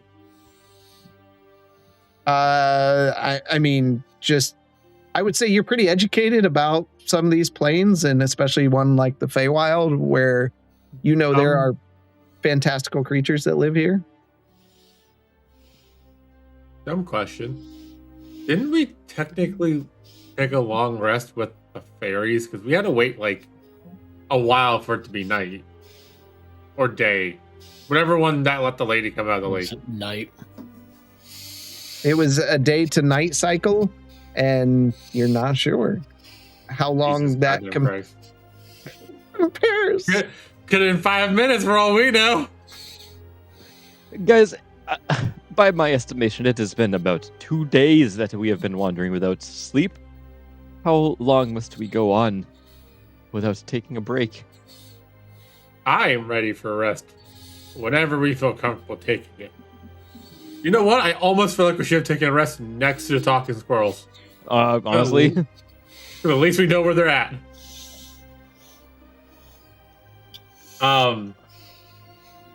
I guess, per the instructions, we could keep going until we find the trees that are talking bad about us. I mean, we can just rest here. It's not going to change anything. No. Assuming this path is not actively changing on us. Which I'm not terribly confident in. I mean, as long as we're not putting a tiny hut in the middle of the road. Let's do it. No one can travel by. Let's confuse everybody. People just stub their toes. Specifically their any other day.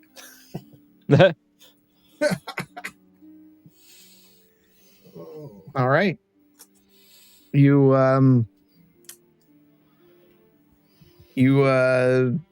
are you doing tiny hut? We're taking a rest here? I think that's a good idea. All right. I'll how dense is the forest off to the side of the path?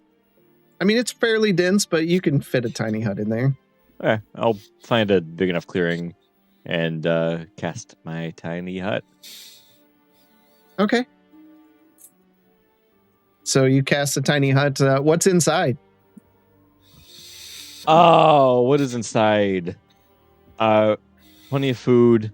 Lots of acorns. Lots of acorns. Yeah, lots of books on squirrel law.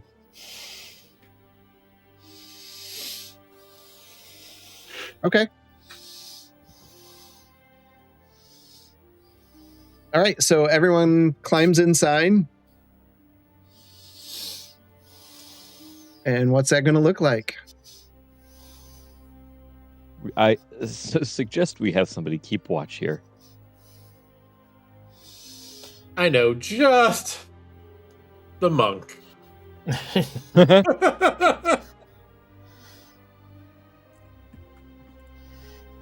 Does Bishop get exhaustion? Yeah. Okay. Well, he only needs the typical 4 hours with him and Mr. Ozeldov. Yeah, him and Oz only need 4 hours, whereas the rest of us need 8 because we're whiners. We are whiners. I am going to take a moment. I don't think I've attuned my fork to the Fae yet. Okay. So I'm just going to do that as well. All right. So you do that, and then Bishop, are you keeping watch? I'll take the first one. Oz can take the second one. All right. Going to pray to my God that we don't get any more riddles. That's an ominous silly. laugh. Silly. All right. So you all, Mars, you attuned to the fork. So you now have a Fey attuned fork. And then you all drift to sleep. And Bishop, you keep an eye. Give me a perception. Let's see how well.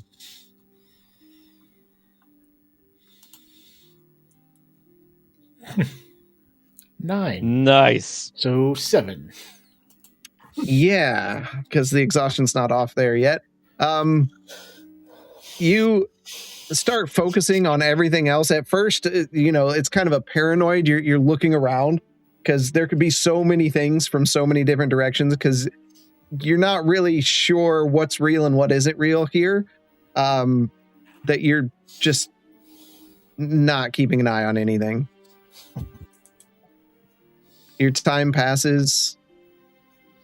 Oz wakes up.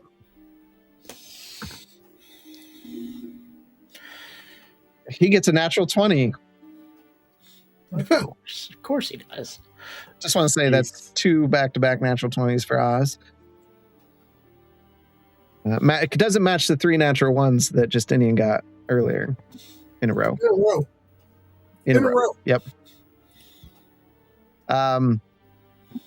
So Oz is watching and starts waking everybody up. Guys, wake up. There's something that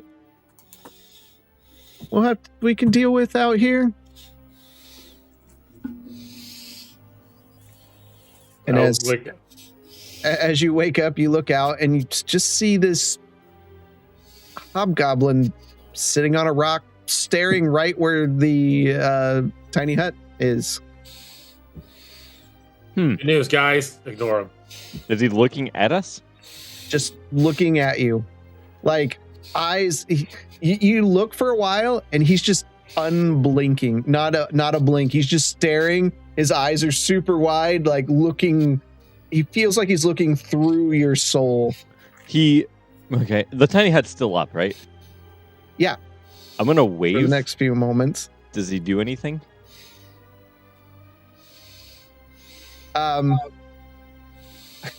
No, he does not do anything. Okay. Don't be suspicious. Don't be suspicious. I suggest we ignore him and continue on our way. Per our courteous instructions, since he is not a hat wearing a frog. I would agree. After the 8-hour mark, the tiny hut fades. Oh. And you see him stand up, kind of brush himself off. Still has not blinked. Is he coming towards us? He's just standing there right now. Okay. This is one of those times where I wish I was a bard. I could just him, go your own way at him. Hey! You there! Bishop, should we keep ignoring him? Bishop's walking off in the direction we were walking to begin with. We were told specifically to ignore him, Marcelin. I will ignore him. Told to ignore a cat wearing a hat or some shit like that. A goblin wearing a hat. Yes, a goblin. He is not wearing a hat. I thought you said he was. Yeah, I thought you did too. You did say he was. No, he said it was a hobgoblin. You said it was a hobgoblin wearing a hat sitting on a rock. No, I said it was a goblin wearing a hat. This is a hobgoblin who does not wear a hat. Okay. It's in there.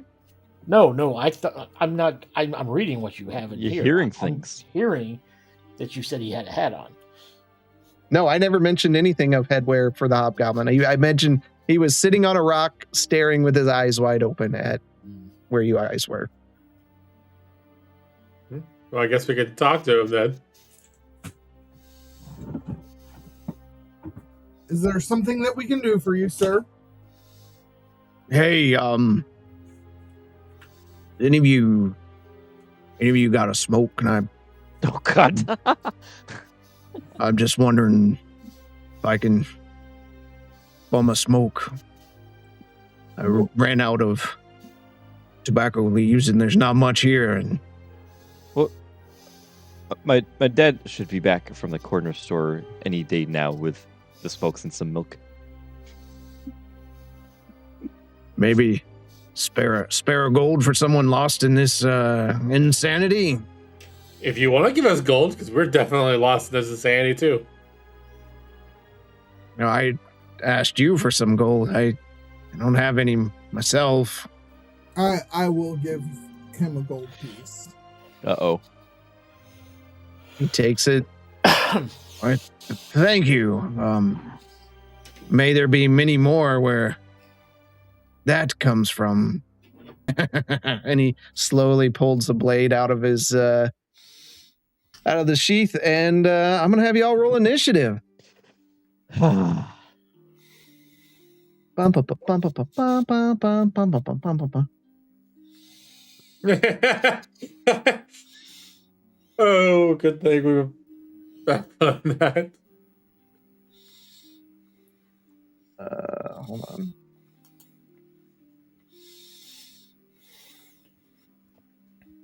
Knew we should have ignored him. I tried. Before we leave here, I put we just set this forest ablaze. And let this place burn like the fireplace.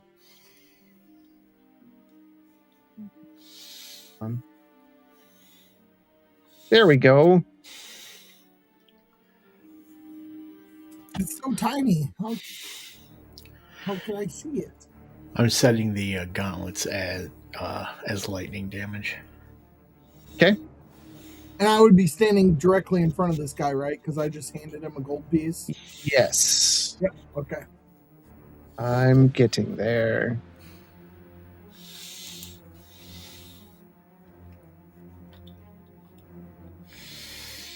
All right. Let me roll up here.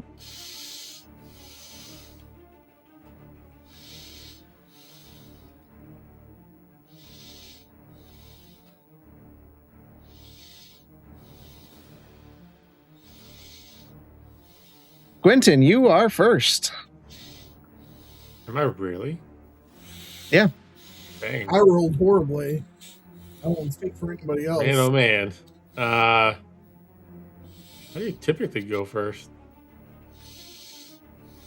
Okay, I guess I will. Oop.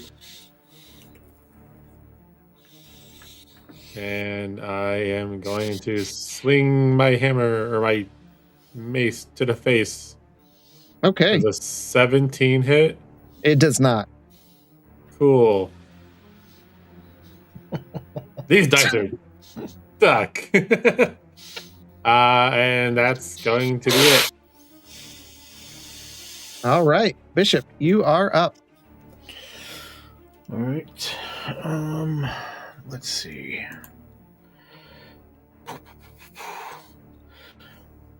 And with these gauntlets on, all my attacks are non-lethal, just so you know. Okay.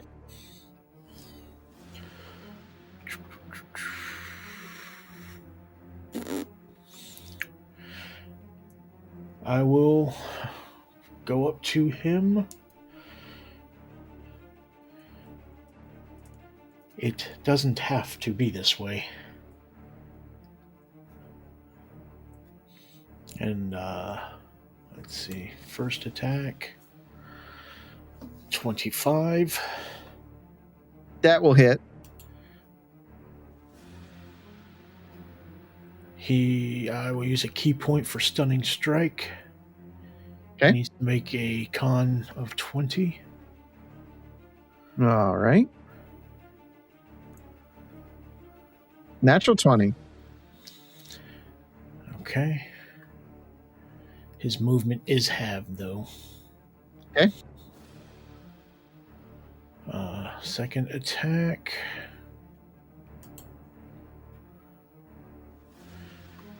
Why is the map not updated? 30. Because it's there. I have to switch back and forth. Yep.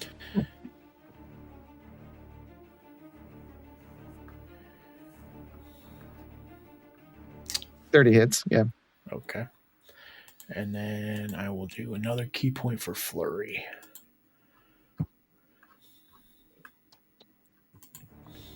Okay. Dirty 20. That hits. 22. And the last one misses. Yep. All right, so 4 hit. 16. 15. So 20, 31. 41. 52, and they're all lightning. Okay. Oh my gosh. All right. Unless he has a vulnerability, then it automatically switches to that. He does not. Okay. As you walk up, just at him. You all hear something around you. I'll update that as soon as I can. Is our exhaustion? Do we sleep enough to remove the exhaustion? You did. Yes.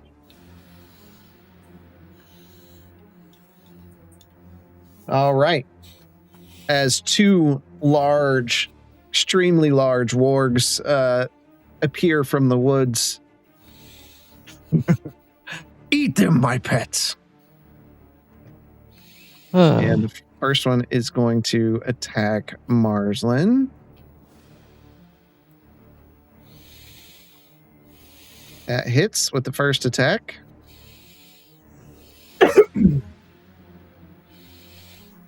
Hits with the second attack. Cool. Hits with the third attack. Sick.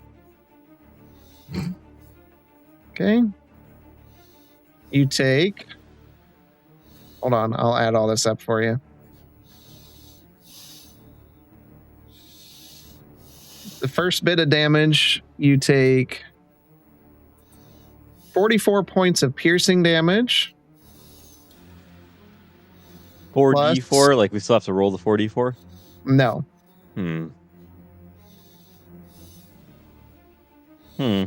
Plus 21 points of poison damage, and you have the poison condition.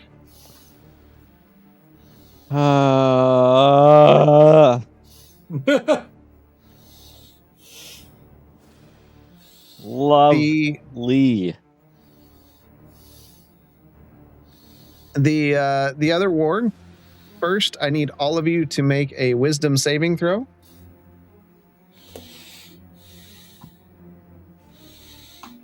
$18. That's a save. Justinian, that's a save. Marshall, that's a fail. Bishop, that's a fail. Does poison affect saving throws? Yes, I think you get disadvantage. Attack maybe rolls and ability checks, not savings. Okay. Yeah. Nope, you're good. I get advantage on that, so that's 22. Oh, you do get advantage? Yeah. Okay. All right. Hold on, I think I got something I have something that's... I can re-roll a failed save. I just need to find it real quick.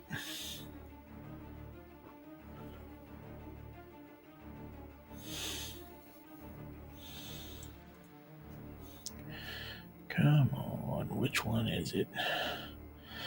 Yeah, guarded mind. If I fail on an intelligence, wisdom, or charisma saving throw, you can cause yourself to succeed instead. That's once every short rest. All right, so everyone succeeded. As soon as my dice move out of the way here. Hey, Yosh.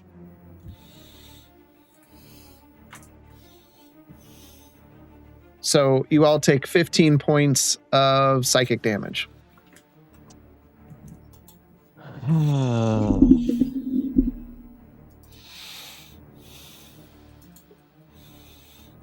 And then he'll make one attack against Quentin.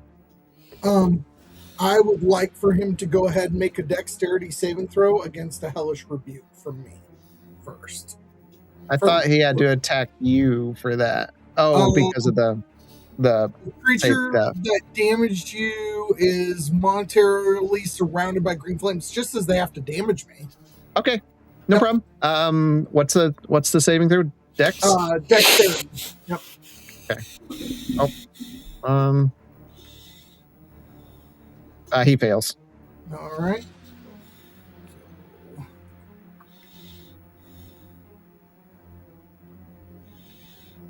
He will take 19 fire damage from me. All right. And that was a natural 20 on the bite, Quentin. Of course it is. Is that 3 natural 20s in a row for you? Close.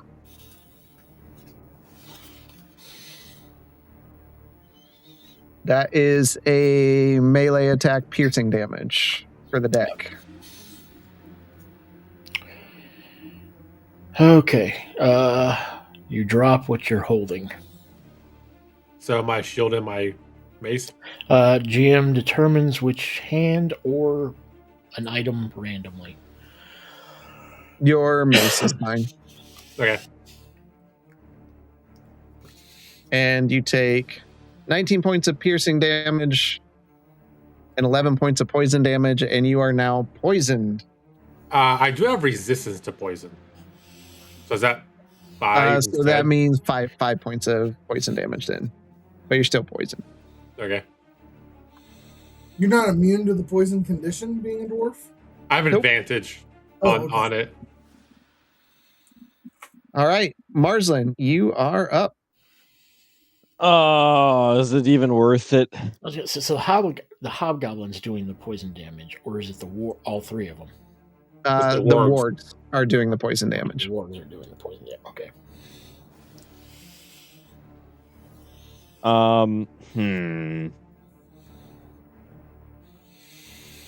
This has thrown a wrench into my plans. Hey, man, you wanted to burn the forest down. Now's your time. Is that permission?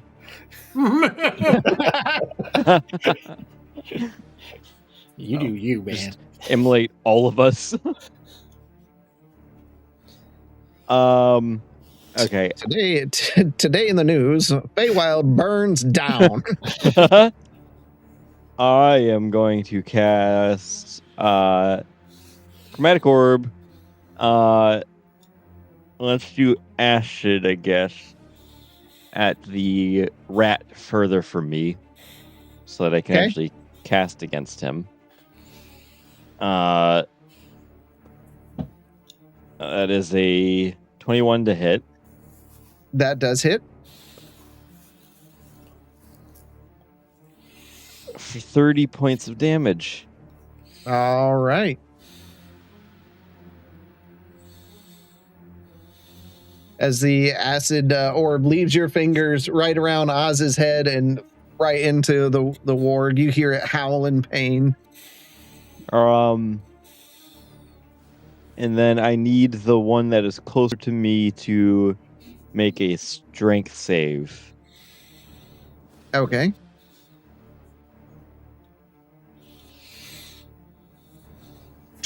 Dirty 20. You dirty bastard. Nothing happens. Okay.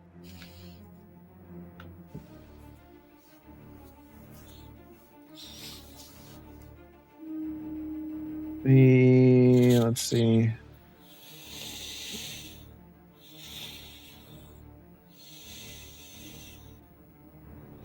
I rolled.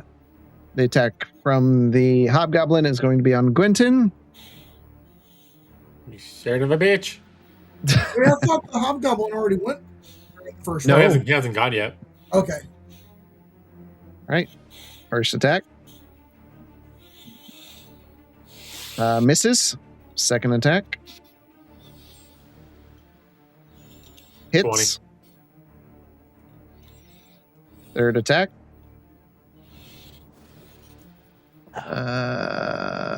Misses. So you're only hit by 1. For 16 points of slashing damage.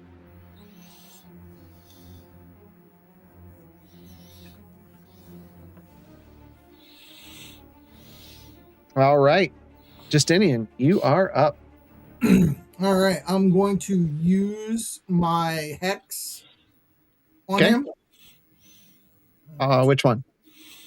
On the hobgoblin. And I'm going to make it wisdom saving throws. Okay. And then I would like a wisdom saving throw for Toll the Dead.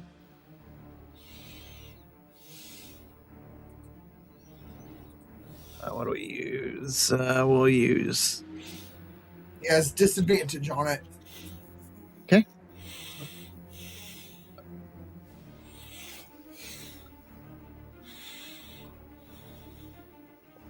$13. All right.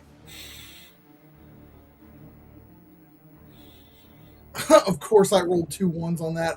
11 points of necrotic damage to him. All right. And I'll go, you mistook our kindness for weakness, sir. And that's my turn. All right. Now Oz will go. He is going to attack the warg. He hits with the first attack. Hits with the second attack.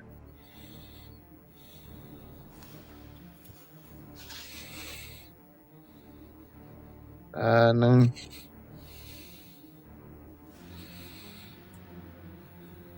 Mm.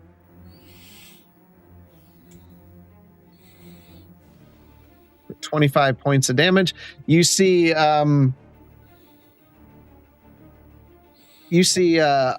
Oz's halberd just ignite in flames. As he swings into the creature. Top of the round. Teased? It's what I marked for Hex, because there's not. Oh, okay. Can I cast Hold Person on Hobgoblin? Yeah. What's the save? 18 Wisdom. Okay. Nice. Way to go. That's disadvantage. Mm-hmm. Yeah. 17. Fail! You are paralyzed. Okay. Which means all attacks are advantage against him. Until the end of his turn, and then he can try to save against it. All right. Sounds good. Yeah. And then I will pick up my weapon as the action. Then can I see if Marston is visibly bloodied? He is visibly bloodied. Okay. Yep. I will do Channel Divinity. Oh, I lie. That's an action. Is it? For sure. Yeah, it's a magic action. Okay. I can't do anything right now. I'm sorry. No.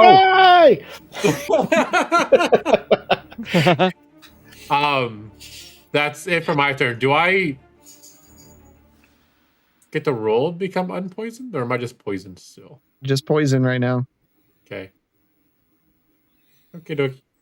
All right. With that, you see the hobgoblin's muscles tighten up as he's held there. Bishop, your turn. Okay. I got all those nat 20s.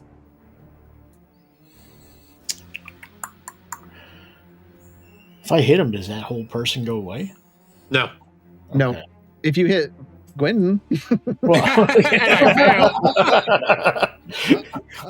what are you doing? Yeah, you're making this fight too easy. I'm angry at you. All right, so you said all of the attacks against him are advantage? That is how paralyzed works, right? Highlight over it and see. I don't have it up. 1 second. I'm pretty sure that's what it is. I'm pretty sure that's correct because it gives speed him is 0. Attack rolls against you have an advantage. Any attack roll that hits you is a critical hit if the attacker is within 5 feet. Ooh. Yep. Okay. So First attack on him. 17 misses. Even with advantage? Oh, man. Oh, I didn't roll advantage, sorry. Okay, so there's first attack hits. First attack hits. Which makes it a crit. How do we want to handle the crits when it's paralyzed? I would say just double damage since it's not a natural 20 roll. Because, yeah, I'm like, cards on every attack against them right now would be stupid. Yeah. Okay. Second attack. That hits. 1. Flurry. Third attack. 22. Fourth attack. That's a natural 20. Nice. So you can get a card for that one, but double critical. And the fifth attack.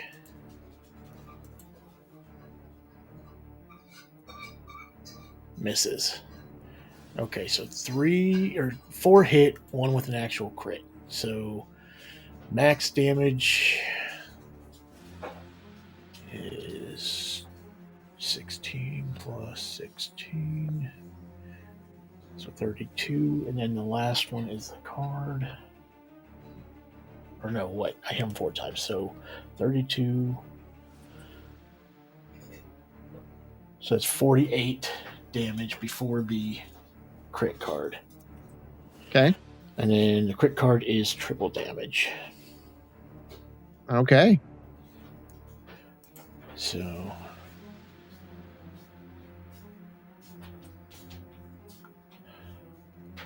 that would be 6 times 3. 18. 18, 19, 20, 21. So 21 on top of 40. I say 48. So real quick, we said double damage, not max damage. Or crits, right? When he's paralyzed? Double max damage? Yeah. Double max damage. No, just double max damage. I like that.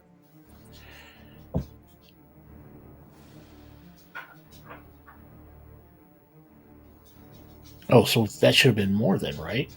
Well, you would have had to roll for the damage and then double the damage. Yeah. Okay. Sorry, not trying to make it complicated. No. That throws my numbers off because I didn't roll for the damage. That's what I thought. Because I saw you were saying max damage. I was like, I don't remember that being. Okay. So trying to be double, fair. double damage. Okay. So we're going. This was. You had 1, 2, 3. 21 for this one. This was the actual card. So yeah, you 21 for the nat 20. Yeah. And then 3 hits outside of that need to be doubled. Yeah. So just the damage for 3 hits. Without the modifier, of course. Right. So 8, 16.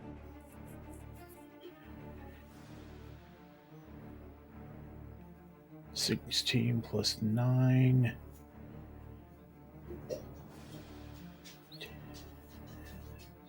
$25.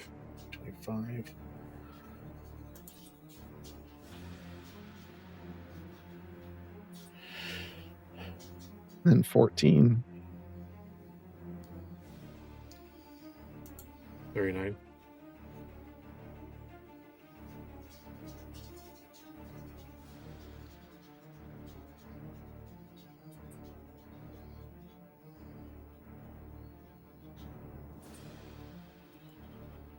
So 59. Okay. All right. Is that it? For right now, yes. All right. He's looking pretty rough. All right. The wargs go. The warg near Marsland. What's up? You all need to make a wisdom saving throw. 17. Okay, that's a success. 5. Oh, no. 27. 20. And Oz. Oz got a natural 1. Oh. Had to balance it sometime. All right, so Justinian failed and Oz failed. Everyone else takes half damage. So Oz and Justinian take 31 points of psychic damage and are frightened.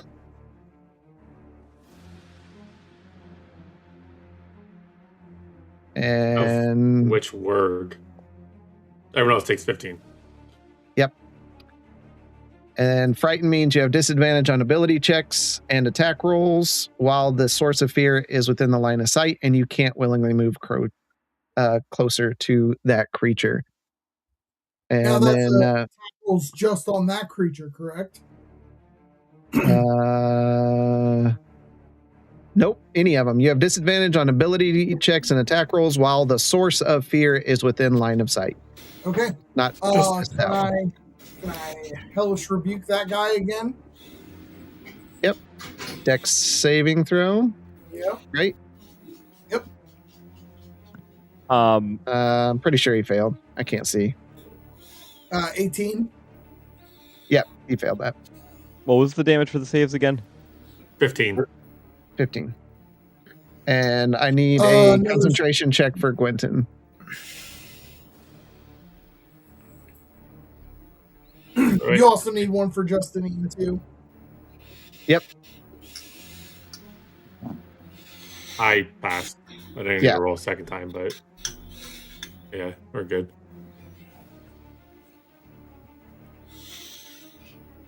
$29. Right. Yep.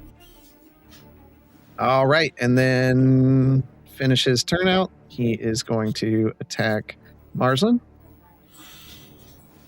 That is a hit. Did you get his fire damage? Yes, I did. 17. Yep. You take 15 points of piercing damage and 12 points of poison damage. Gwen, how much was that heal for me again? I forgot to add it. I didn't heal you. Oh, I thought you did. He couldn't. No, it's an action. Oh, that's why I missed it. Okay. Yeah, no, you're good. Marsland's down. You do notice Marsland flops to the ground. Already? It's only been 12 seconds. I'm weak. Fast acting poison. I give up. Go on without me. If it lasts longer than 4 rounds, please call your doctor. All right. And the other one is going to attack Quentin again. First attack. That hits. You get multiple attacks? Yep. Huh. Second attack. Screaming attack. Natural 20. Oh my god. Third attack. Hits as well. So first attack. 3. You take 18 point. Hold on that one. Yeah. You take 18 points of piercing damage and 4 points of poison damage, and you are poisoned still. Is that before my resistance? It is not. So 2 points of poison damage. Okay. I might go down.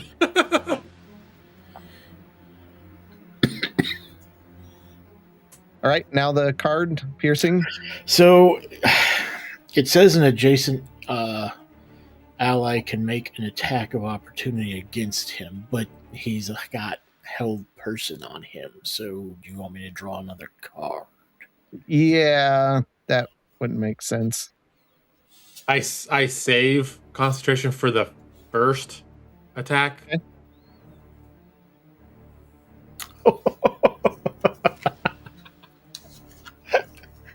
I'm glad I'm not the only one that got this card. Oh no. You forget the last 1d12 days. Okay, let's Wait.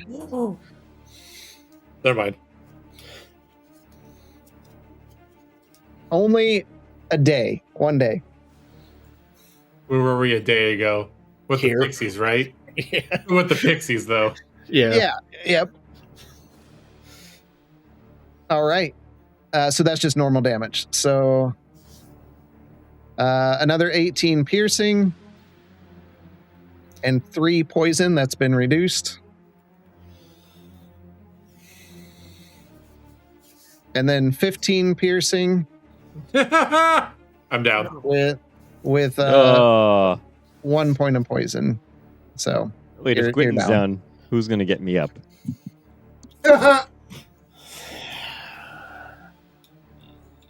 Oh my goodness, oh my goodness, oh my goodness. We got 2 people scared shitless, 2 people down. Shit. Welcome to the Feywild.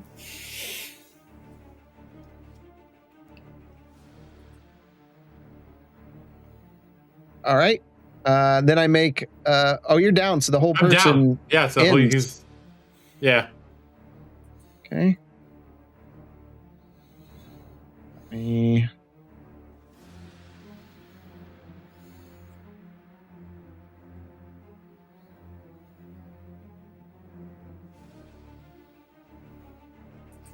That.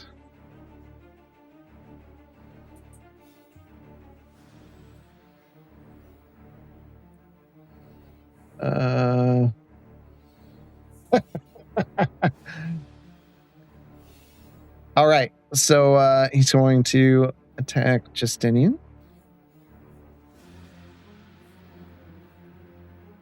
Come on, brain. You can work with me.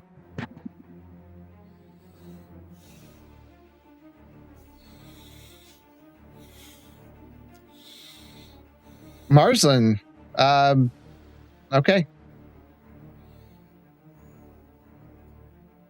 Oh. Oh, man.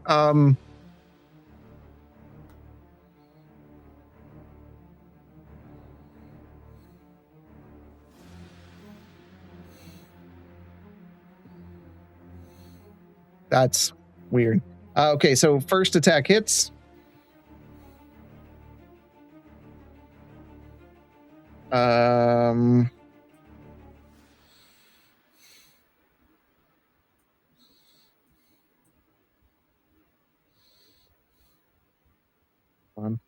Brain's doing multiple things here. Second attack hits.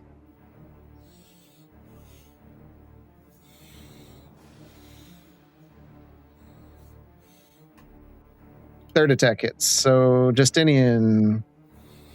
All these creatures have 3 attacks. Yes.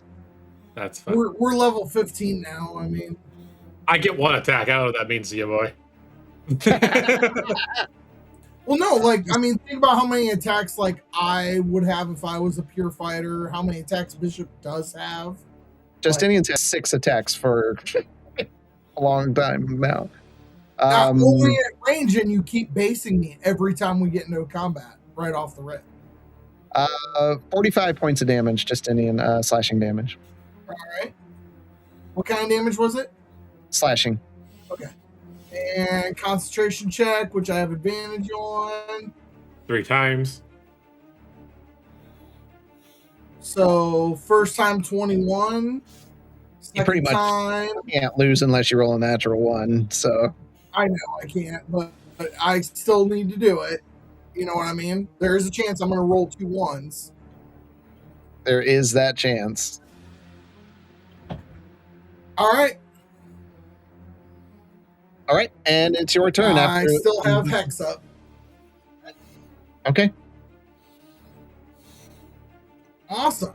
I am going to drop Hex, and I am going to summon this spectral red and black fire, and I'm going to use it to open up a 20-foot hole in the ground that only affects the hobgoblin and then the area right to the left of him and the 2 squares behind that.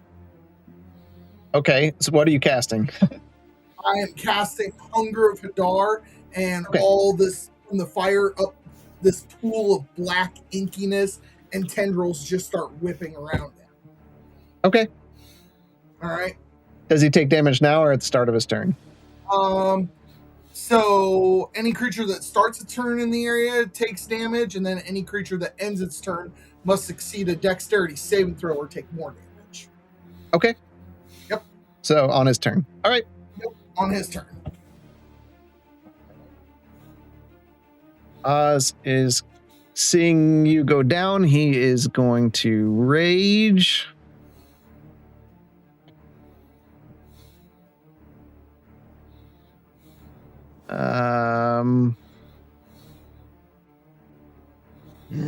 And then he is going to... Come on. I don't play these characters. He's going to nat 27 times in a row and to kill everyone and pour potions down our throats.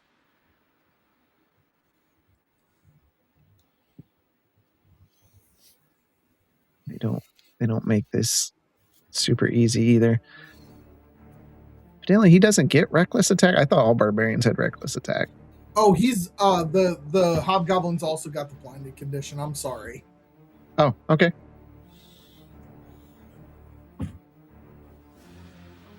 Okay, you can.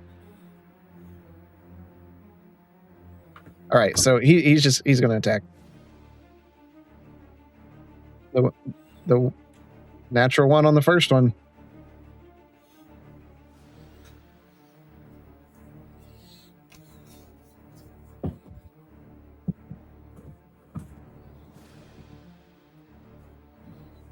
What type of damage?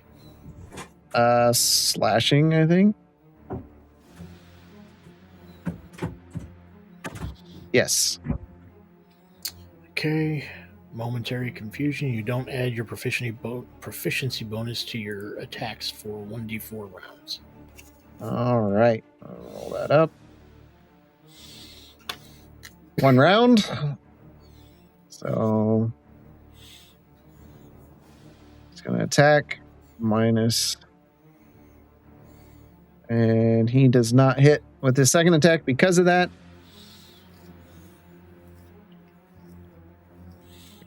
And that is the end of his turn.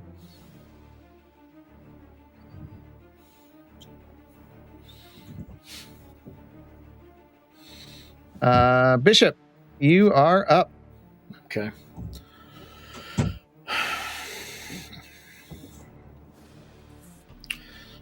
First attack on the hobgoblin.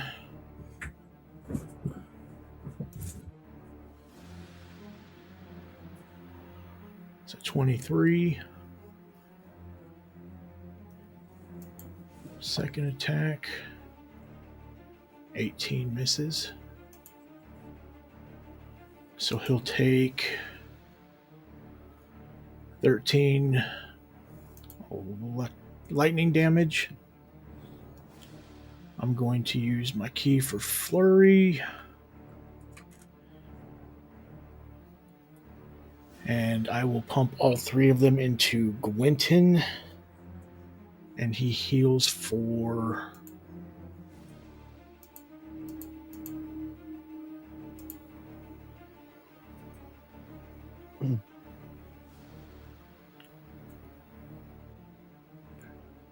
$35. You touch him, the heal happens, but Gwynton stays on the ground. He regains nothing. What the fuck? What?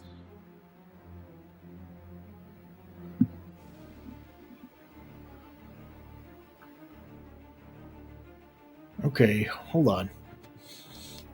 If that happens, I wouldn't have pumped I wouldn't have used all 3 of them on it. If I did it once and I saw that he didn't get up, I would not have done the other 2. Okay, that's fair. Just because I'm not a stupid man. Or robot. Right. Oh, with my proficiency in medicine too, I would notice that it didn't work. So okay, I will take the other 2 flurries and I'll attack the hobgoblin then. Okay. So, 24 and a 13. So 1 hits for an additional 13 lightning damage. All right. And You can't see him because he's in these tendril things, but you were hitting him for sure. I will say that I can't seem to raise Gwynton. Ooh, try Marsland. Try Marsland. I I bet it'll be different. Not even near you, man. That's my turn. All right, the warg is going to attack Oz because one threat is down.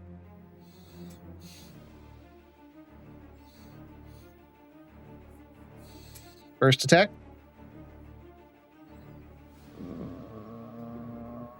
That hits. Second attack. Misses. Third attack. Hits. All right, so we had 2 that hits.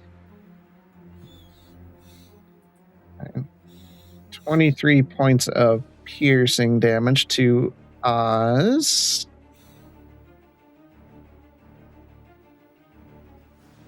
And then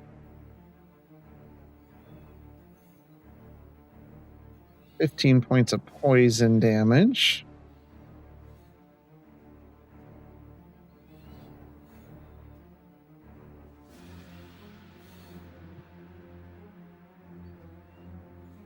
And that is it for that one. Next one's going to attack Bishop.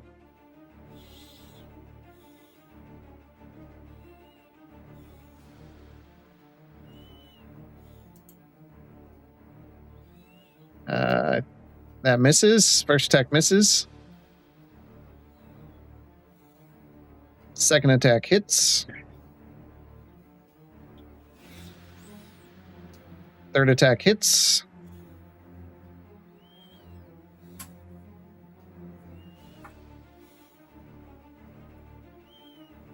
$28 points of piercing damage. Okay, I'm going to use deflect. Okay, so you do it on one of them because that was 2 attacks total. So 21 points of piercing damage and 9 points of poison damage. Hold on.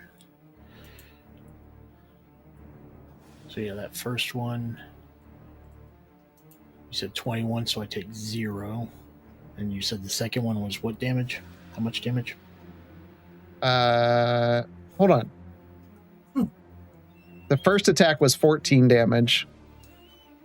Okay, so you're taking all 0. of that. Yeah. Okay, so then 0. you're taking, on the next attack, you take 14 damage and then 9 total poison damage. So, okay. And that's halved poison? Because you're resistant, right? Yeah. Yep. Yeah. Okay. Yep. So half would be 4 points and you have the poison condition. All right. Think we got that.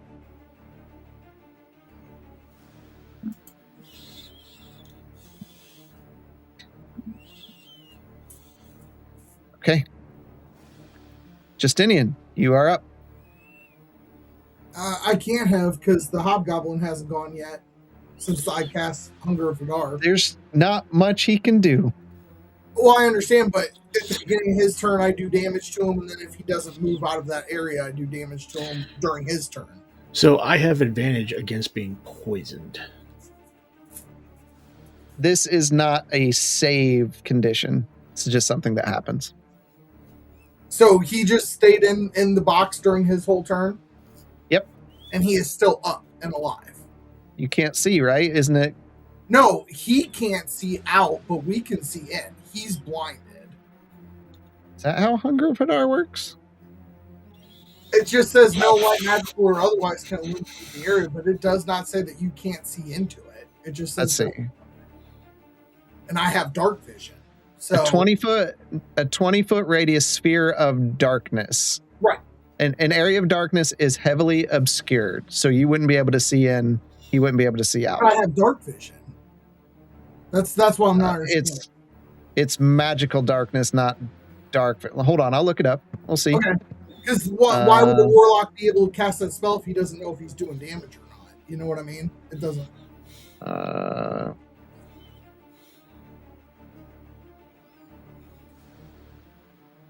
One of the little tendril just goes, I hit him!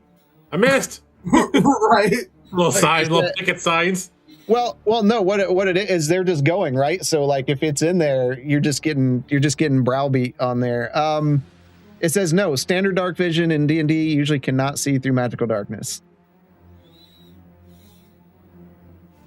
Dark vision only allows you to see in normal darkness. Okay. So I don't know if there's damage. I just need to roll it. Yep. Okay. So his turn has come and gone, so I need to roll the damage. So yep. He will take, for his turn, he will take 10 cold damage. And since I don't think he moved, if he did not move out of the area of effect, he takes another 6 acid damage. Okay. And since that spell pretty much feels worthless, I will drop it after his turn. Okay. Is over. Like the beginning of my turn, I'll drop it. Okay.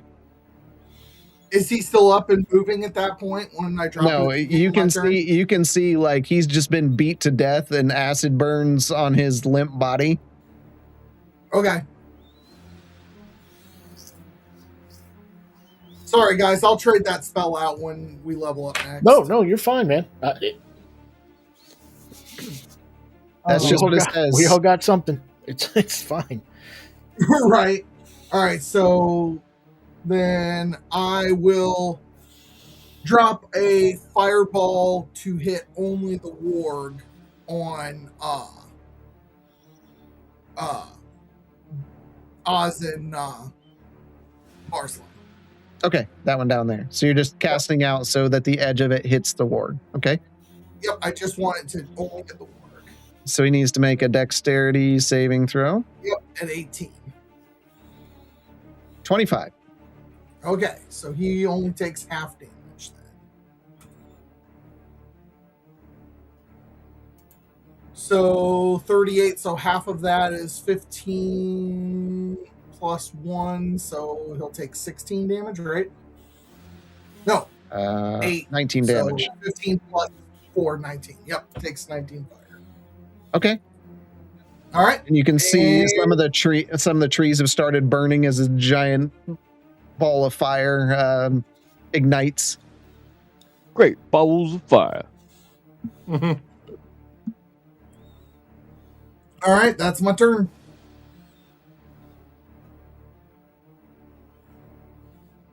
All right. Oz will go now.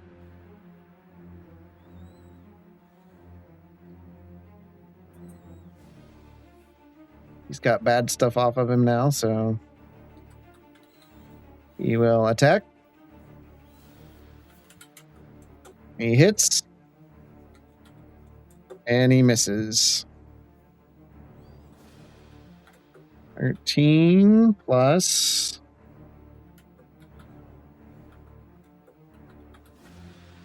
21 points of damage.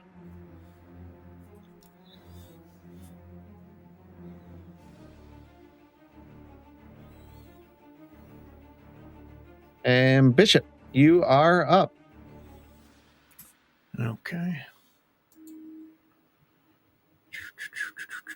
I will go at the warg that is currently next to me. Okay. First attack. All my attacks are at disadvantage.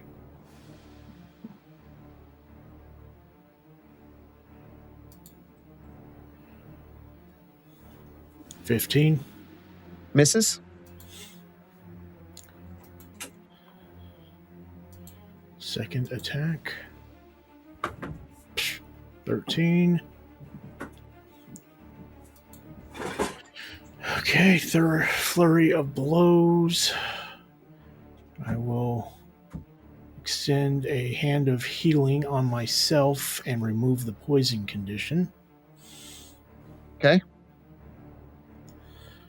So I heal for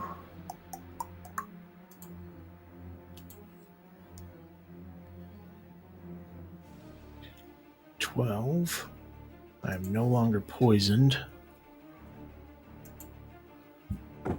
And the other two will be attacks at the warg. 19. Yeah, that hits. No more disadvantage? No, once I remove the poison Okay. condition. And the last one, 28. Yep, that hits. So for a total of 23. All right.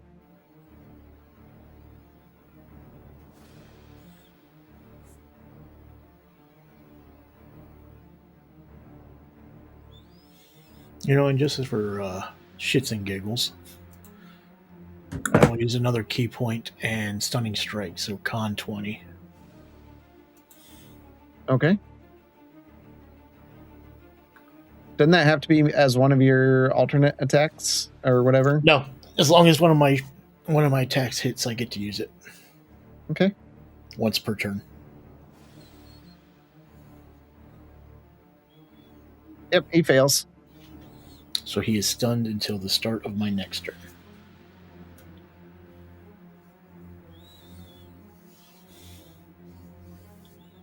All right. The other one is going to attack Oz.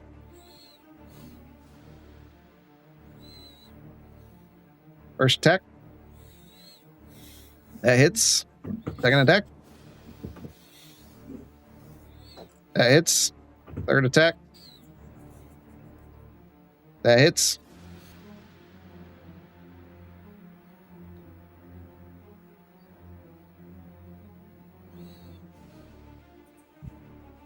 Right. 45 points of piercing damage. And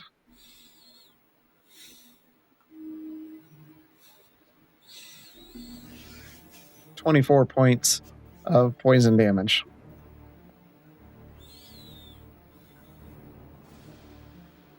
And does he make a new save against that on his turn? Or is it at the start of your turn? How's that stun work? No. At the start of my next turn, the stun goes away. So Okay. he is literally stunned until...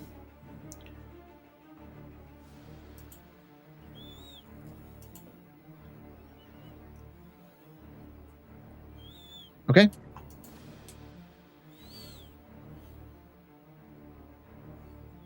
So he automatically fails strength and dexterity saving throws.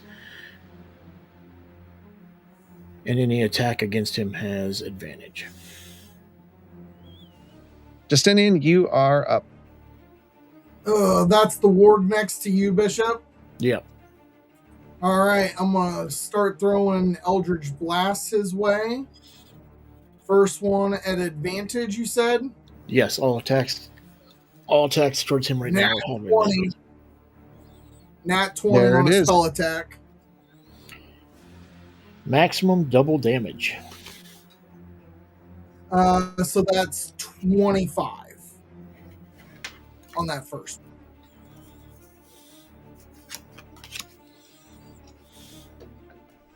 Okay, 1 second. Yep.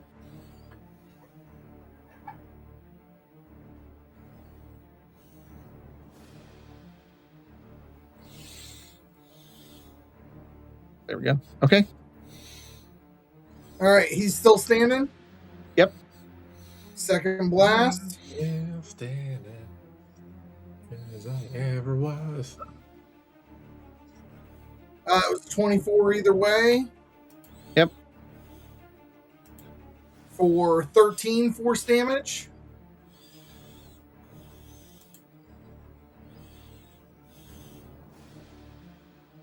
Okay. All right, still standing? Yep. Third blast.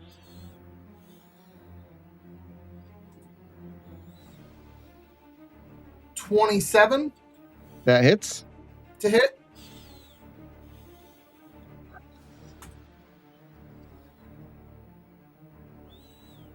Ooh, for only 6 force damage.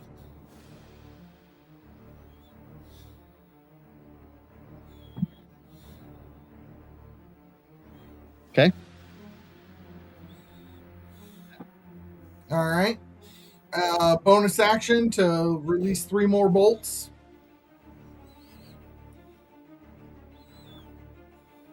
First one will be at that same warg.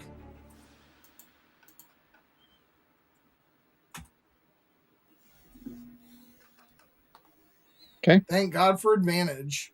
25 to hit.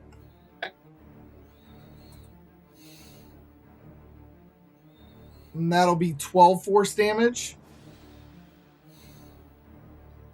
Okay. 5th bolt.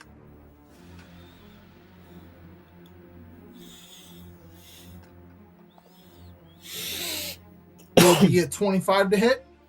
Okay. That hits.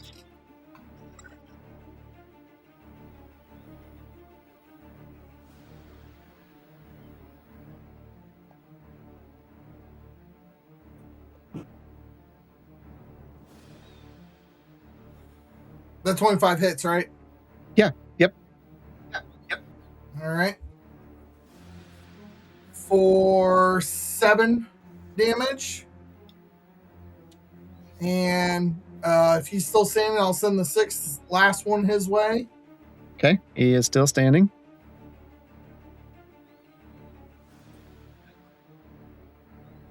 And that's a 26 to hit. That would hit.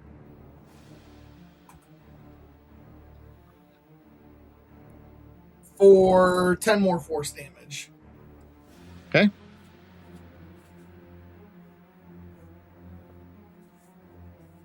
All right.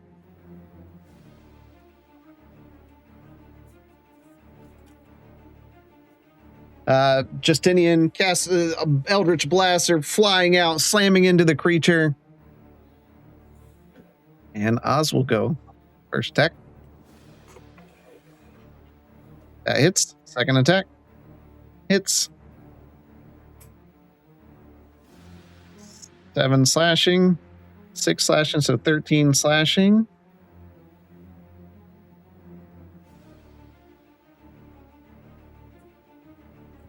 $13 plus 19.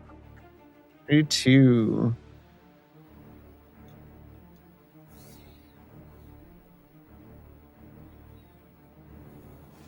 All right.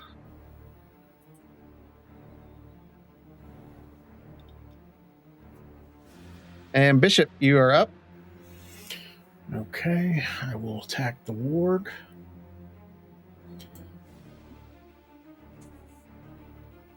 $17 misses.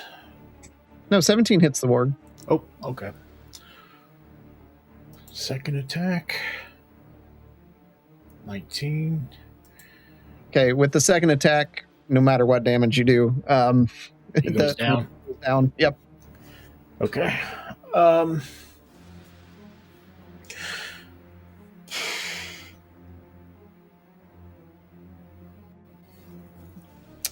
Let's see.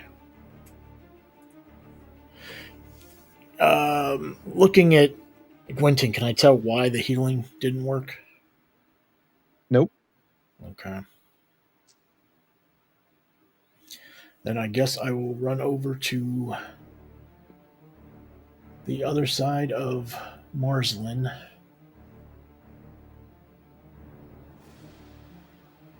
And hit him with Flurry. Okay. Sorry, Marslin. It was nice knowing you. You're killing me? No. So Flurry, so the third hit, 22, fourth, 19, And the last one, 30, for a total of 11, 20, 31 lightning. All right. And I will throw another key point in for stunning. So 20 con. Okay. And it fails. Okay. That's all I got, guys. I'm trying here. Right? Like, I'm burned through all of my spell slots except for a couple level 1s. It's like, fuck. What do I do? Tiny hut? Drag everybody in until they leave. All right, Justinian, you're up. All right, I'm gonna just Eldritch Blast the shit out of the warg that's over by what used to be Gwenton. No, that one's dead. Oh, yeah, that Oh, was. is it finally dead? Well, Yeah. It's unconscious. Okay. All right, well then I'll blast the one in front of Oz then. All right. All right. So that's a 23 to hit it the first time. Okay. It's dead. Uh-huh. Yay! It only had 2 hit points left. Oh yeah, So- fair enough. I can't do less than 6. Yeah. So as the...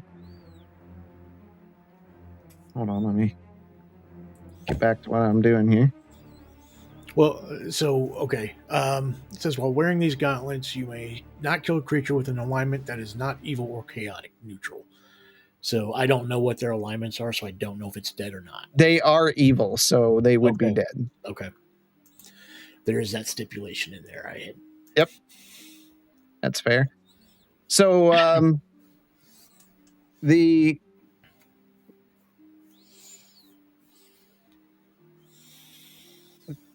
fight subsides. There are 3 dead creatures. Gwynton's down, Marsland's down, and that is where we're going to end. What? What? tonight's discussion. What the heck? Hey, F you, dude. Last time they Me? left me dead. Dead. They left me dead last time. Yeah, but Gwynton was alive, and he's the one we need alive. Do I not heal? Can you revivify, resurrect, whatever the spell is? Well, I mean, as long as you're not dead. We don't know. That's We what I'm don't saying. know. As long as you're not dead, I can figure this out. But we don't know. You won't know until 2026. Oh, no. What Julia. the heck? It's all Julia's fault. She jumped in at the very end and she messaged me and she's like, make sure to kill 2 people this time. It's important. So that's what I did. And make sure they're not Justinian this time. And make sure it's in the Feywild so no one can find the bodies. Right. So, thank you all for coming out with us tonight and all year. We were so happy to see that the channel has grown on YouTube, which is something we've really been pushing, and on Twitch. And we really appreciate those that come around. They interact with us in the audience. Julie, Fanboy Tone, NE2424, Maddie B, Cuddles, some of you that are here every week, and I'm sure I missed some. We really appreciate what everyone does, and that everyone, really takes an interest in the story and what's going on, and asks questions and is attached to what is here. From all of us here at 7D, we hope that you have a great and safe Christmas and New Year's. Have fun out there, but don't have too much fun. And enjoy the time away. So don't forget to check out all our friends out there, Half-Ass Beer Review, Truth Beer and Consequences, and Banter and Babble for all the best content on the internet. We've got goals to double the people following us for next year. So tell your friends and tell your family and tell them to tune in. You might get a really good laugh in the process. And we love to make people laugh, cry or whatever. So any messages from you all to end out the year from 7D? We'll just go in line. Marsden, anything for the people? Pray for Gwen and myself that will make it. Brands. All right. Oz, anything? I think all of you have a blessed holiday season and stay safe. Thank you, Oz. Justinian. If you think 2025 was amazing, just wait till you see what we have coming in 2026.